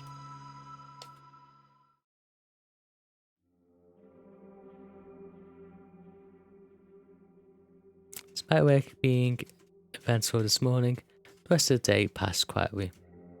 Even Tomo kept a distance from me. What if I scared her off when I casually mentioned reporting her to police? Not that I actually will report her. That would lead to the police getting mixed up with my wife. Can't really have that concerning my moonlighting occupation. Especially now that I have connection to Sumiraki. I brushed my hair in front of the mirror in my bedroom. I moved my makeup and revealed ever so faint bruise on my cheek, fading token of my fight with Tomo. Since the night is rather cold, I had to snuggle up under covers in my bed with my laptop. I crawled into my bed and pulled the plush blankets up over myself. The warmth and softness is immediately comforting. I have to fight the urge not to fall asleep here and now. Pal wakes me. No, my boy, this is all 100% natural, this beauty, I assure you. Well, maybe I wear makeup to make myself look less beautiful, just so I don't make everyone too jealous, you know? To keep myself awake, I checked the request on my website. I'm pleasantly surprised to find there are 2 new requests. 2 in one day. My heart gets to waste and I quickly open the messages. Well, I am a pretty girl, but I am also a hunky man. First message reads 11:40 AM. Victim's phone. Image attachment not found. You daft bitch, you need an email. No image attachment? Walk through the website to reject request that Western image is attached. So irritating, got my hopes up for nothing. Takes me a second to remember that there's another request waiting. Baptism renewed. I hurriedly click into the onward message. Those 2 things are mutually exclusive. Hey, Mao, get with the times. It's 2022, you can be both, okay? And you can swing from the 2 in a snip of your fingers, okay? You can be both. Oh no, what the fuck you want? You be a fucking dolphin for your game. Be an attack helicopter. Be whatever the fuck you want to be. Okay? You can't fucking say what I cannot be. Request details. Today, 5 or 6 PM. Victim's phone. Download the image. This request has been submitted correctly. The image is random before my eyes. Again with the times have been going back to more traditionalism, are they?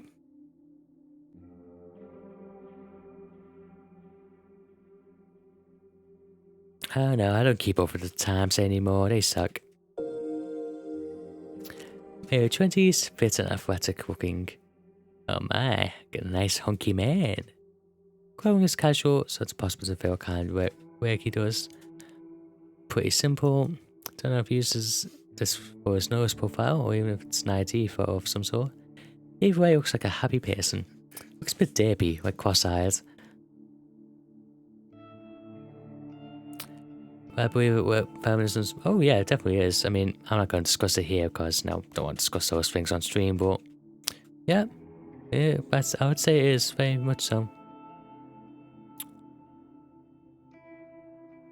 But yeah, we won't go discuss that. I mean, I'm happy to discuss that now off stream, but whatever. But not on stream, No strikes get down, yeah. Yeah, no weeing feminists attacking me today. Hey, I don't deserve strikes. I've done nothing to deserve strikes. Come on. You know me, Mao. Come on. I haven't done anything to deserve strikes. Not so naive to pretend I can't guess at the reasons this guy's wanted dead. Perhaps Nexus submitted his details after a bad breakup, or their just sibling gonks him out of the picture. People's motivations are purely selfish. Questioning the death of somebody is guaranteed to be motivated by self-interest. Why did somebody want Sumawaki dead? She was so plain-looking, so uninteresting. She didn't look like she was capable of even thinking about wronging someone. I didn't say that, I said that's how much you deserve them as relevant. You didn't get any. Of course, I don't deserve them at all. Nope. That's what I'm saying. Zero deserving of them at whatsoever. Did somebody want revenge on her? Or did somebody simply find her so dull that the thought of moving her from the planet seemed appealing? I took my own thoughts and returned to the task at hand. Drawing on a past victim won't do me any good if I want to continue my streak of success. This new guy's attractive, so it's a shame to have to chop him up. Well, we all get what's coming to us. No sense in trying to avoid scarring a pretty face. Beauty is superficial anyway. I know that as well as anyone. No one deserves to be spared just because they're good looking. Beautiful people should suffer just as much as anybody else. Beautiful people do suffer as much as anybody else. Take her, for example. She's gorgeous, absolutely stunning, and definitely my type. Hey, we think the same, my character. But she suffers endlessly at the hands of cruel stalkers and Patreons. Everyone suffers. Beautiful or not, we all cop the crap we all dealt. So why fuss over a beautiful corpse? This guy, or even someone on a good day, beautiful people die the same way as the average person. The guy on my computer screen probably doesn't really deserve to die. I'm sure there's some petty reason his death has been requested. But I take our request seriously. I won't take a single one down. Corpse Girl's convictions will pave the way to her fame. With a smirk and a wick on my lips, I get to work. Got a nice, queer photo here, so I can go all out on the requests. Hey up, DD, database of the deceased, and spend some time selecting a suitable base image. I hesitate between choosing an image of a corpse with a knife in its throat, or a body soaking in a bloody bathtub of its wet sweat. Either image would do just fine, but we want something special for the sweetest victim. After all, I have to top my last success, right? Another 5 or 10 minutes would pass until our gaps are coming across the perfect photo. Thanks to my clever use of tags and filters on a DD, this image matches my victim description perfectly. 20 to 30 years old, athletic build, male. The corpse works are served by the knees. Bloody stumps reek their fat and fluids from high. The body is hanging from a set of power lines on some suburban street. It's perfect. Beautiful even. Help me create a beautiful death for a beautiful person. I kind of had to question the story behind this photo. I wondered if the police ever investigated and discovered what happened to this sucker. Well, regardless, this will save my papers. I downloaded the highest resolution copy available and save it to my hard drive. My fingers trace along computer's trackpad with practice movements, clicking, tapping, dragging at random intervals. The night carries on.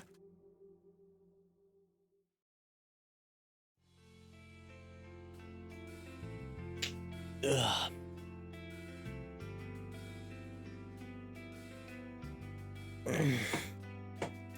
Walked through the train station this morning as confident, cocky, self-assured.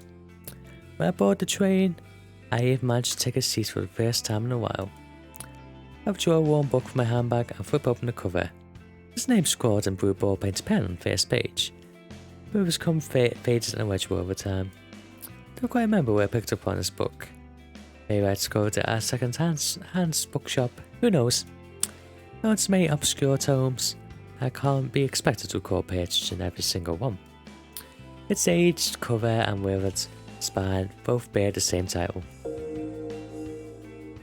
Faux's Photographe, a compulsive history of photo manipulation. The book is written in English and it's slog to work through with my limited knowledge of the language.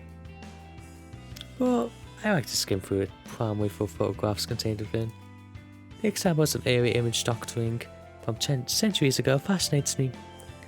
Books even features techniques and studies as recent as 1993, when it was first published. It should have our techniques discussed within our normal relevance in today's digital age. However, there's a artist section dedicated to the art of manipulating corpse photos, something that I am indeed very interested in.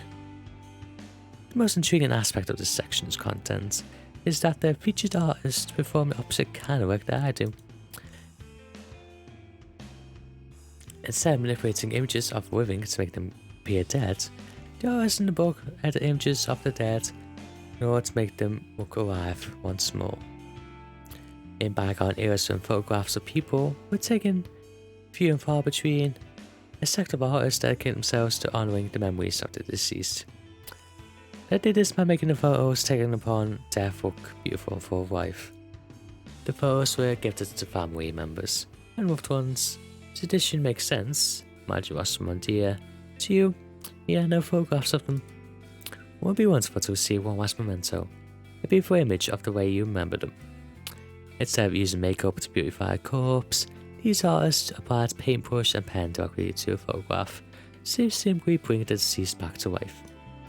The impressive aspect of the process is the way they illustrate the corpse's eyes to look full of life. Even though it's a far cry from what work I can do, I can't help but feel some sort of kinship with the artist discussing this book. Sure, we are cut from the same cloth. While listening through the images in this book, it inspires me to work hard on my own photo editing. Many of the pictures are in black and white, but to me, that only drives home how impressive these old techniques are. I finished looking through a chapter and closed the book. I held a tattered tome close to my chest and breathed a sigh of satisfaction. The next station is Shinjuku. The doors on the right side will open. Please change here for the Chuo line, the Shonan Shinjuku line, the Saikyo line. I guess I have to. I stuck the book into my handbag and get ready to disembark the train. Also, that's why no train announced says that clear. When I'm certain nobody is looking, I carefully open the lid of the large dumpster in front of me. The stench of rotten food and who knows what else assaults my senses, and I reflexively gag and sputter. Staff at a convenience store where need to seal the trash in plastic bags before tossing in here. Ugh, this is disgusting. I have to stop doing this. The raised open waiter walks into place at a 45-degree angle. I'll meet him and have free hands to retrieve a small black object in my handbag. It's a flip phone, cheap plastic thing with a shiny charcoal finish. Open it up, tap on the retro tactile keys, frame now complete to all sent messages and photos. Knowing to myself, satisfied I've covered my tracks, I eject the battery from the back of my casing and toss it to the dumpster. Then I snap the phone in half along the hinge, separating the screen from the keypad. The screen crunches into pieces. Got a fine underneath my shoes. I retrieve the smashed parts from the asphalt, careful not to prick my fingers on sharp grass. With a hardly glance, I unceremoniously launch broken parts of the phone into the dumpster. Grab my hands together to dust them off, then shut the dumpster lid and hurry away. I settle between the brick wall of the convenience store and a narrow metal railing, there to keep people like me away from the dumpsters. Now for the convenience store, I feel I can breathe deeply without fear of inhaling the toxic contents of the dumpsters. My lungs take their fill before nonchalantly crossing the street. That takes care of my latest spinner phone. While leaving the office building, I crack the SIM card in half and dispose of it in the combustible trash. Now the phone is self-destroyed and discarded at a different location, my mind's at ease. It's been slightly less than 24 hours since I messaged my last victim, that erotic guy that I might have really fantasized about during my Western swim. Oh my. You do like your huggy boys, oh my. My general rule of thumb is not to keep a phone for exactly 24 hours after sending a photo. However, I made an exception today. I wanted to discard the phone early, clear my anxiety, and get a full night's rest tonight. Besides, it's not like anyone ever replies to the messages I send. I wonder if they did, but it is what it is. So really, there's no point in holding on to the evidence of my wrongdoing for longer than necessary. The memory serves, or tomorrow's date on the latest victim's timestamp, May 30th, 10:31 AM. Victim made decide to kill himself today, of course. Could end up just like Akane Sumawaki. But if he's anything like here, he were down till just a few hours before designated time. He would panic and fear boil and build inside of him until he just can't take it anymore. Or someone else will come along and enter all for him. I can't be sure. I still don't know what happened to Uro Hatino. Did she kill herself? Or did someone else snuff her out her life? Either way, I'll start researching obituaries tomorrow. I'm confident this one will be another successful request. If it is, I'll truly be on a winning streak. With both eyes in my stomach, I crossed the road and got hit by a truck.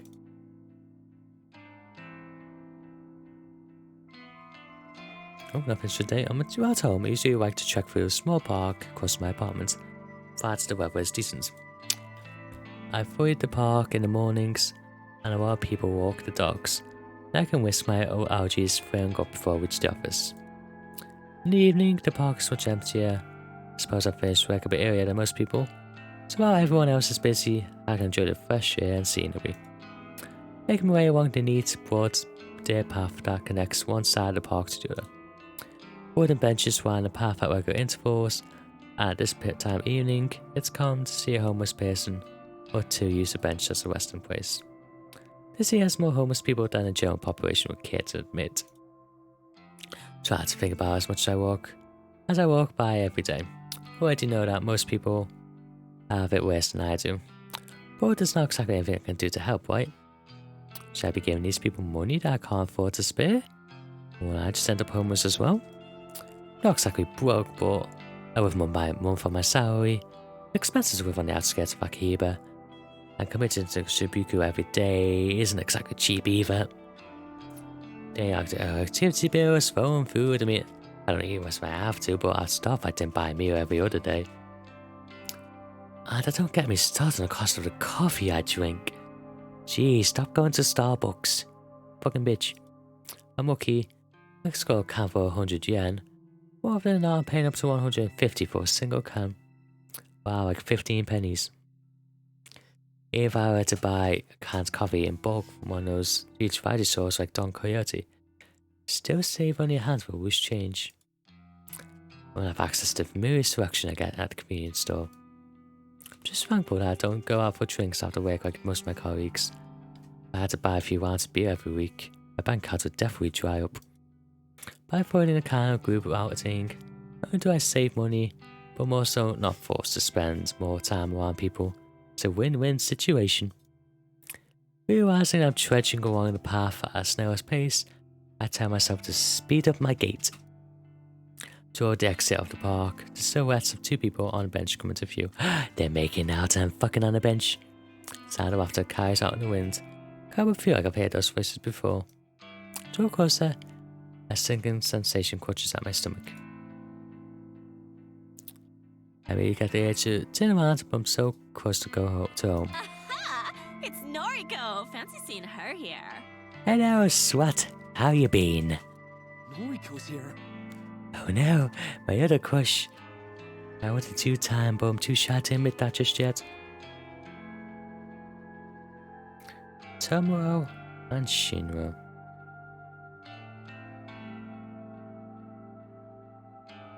Tomo glares and flips her long hair beneath her ear, with a shit-eating grin on her face. Shinro looks kind of out of place outside the office. His face is filtered by an especially uncomfortable expression. I start to wonder why these two are here. They recall that Tomo did mention they were going on a date on Friday night. I suppose it's just my bad luck that I would run into them on the way home. Though, what are they doing in Nakahiba? I have to assume that Tomo came here on purpose just to spite me. On your way home? Uh-huh. How's your, dinner? We're having a blast. Right, Chen? Yeah, we were right about to finger each other.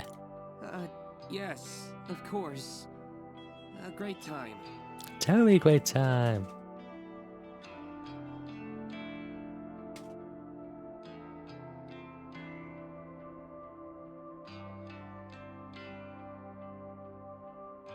I wonder if Tomo has been dragging Shinji along against his will.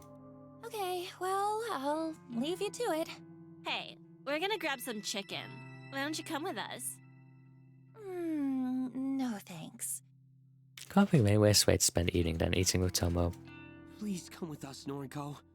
No, fuck you. Sure has been a dejected look on his face. It's painful.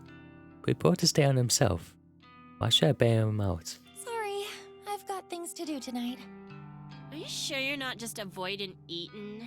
Afraid to gain a bit of fat? I actually don't know what to say about that. Say, Shin, you ever seen Noriko eat anything? Well, now that you mention it, she never seems to eat at the office. I eat at home, if that's okay with you. It's not completely a lie. Sometimes I eat at home, sometimes I don't eat at all. Some people just be like that. Come on, come get some chicken with us. You can throw it back up or whatever afterwards if it makes you feel better. She's starting to get on my nerves. I swear stressed that I find my flaws and insecurities just as she can rub them in my face.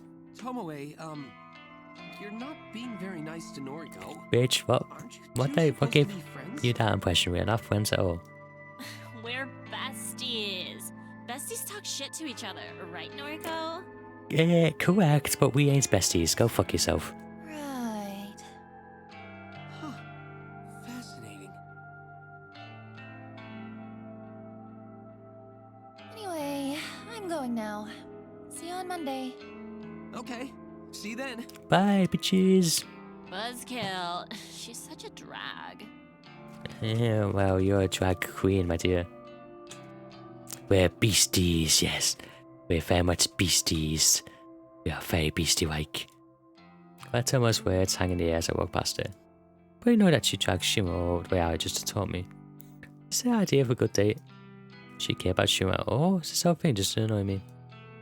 Tomo dating Shima doesn't even get under my skin. I don't have feelings for him at all. What does get under my nerves is simply the fact that Tomo is trying so hard to get under my nerves.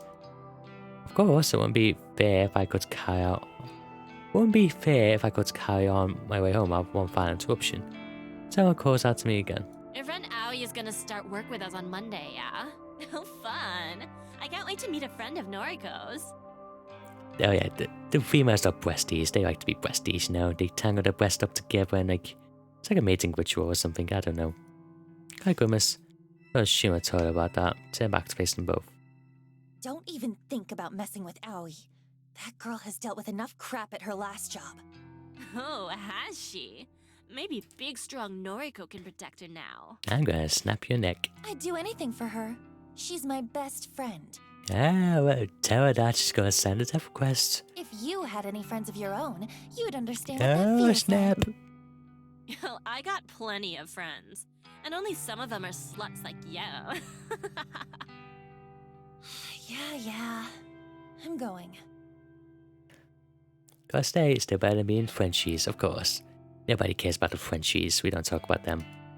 But I managed to disengage from conversation, hearing Tomo's mocking laugh piercing the air. I exited the park, crossed the road, and walked down the block leading to my apartment. Tomo, I don't know that girl exists so to irritate me. I tell myself she's not worth my time. Can't let her get taunts get to me. Grin and bear it, as they say. That's what stoic, unflinching Naruto would do. Running a hand through my hair, I smiled and approached my apartment building.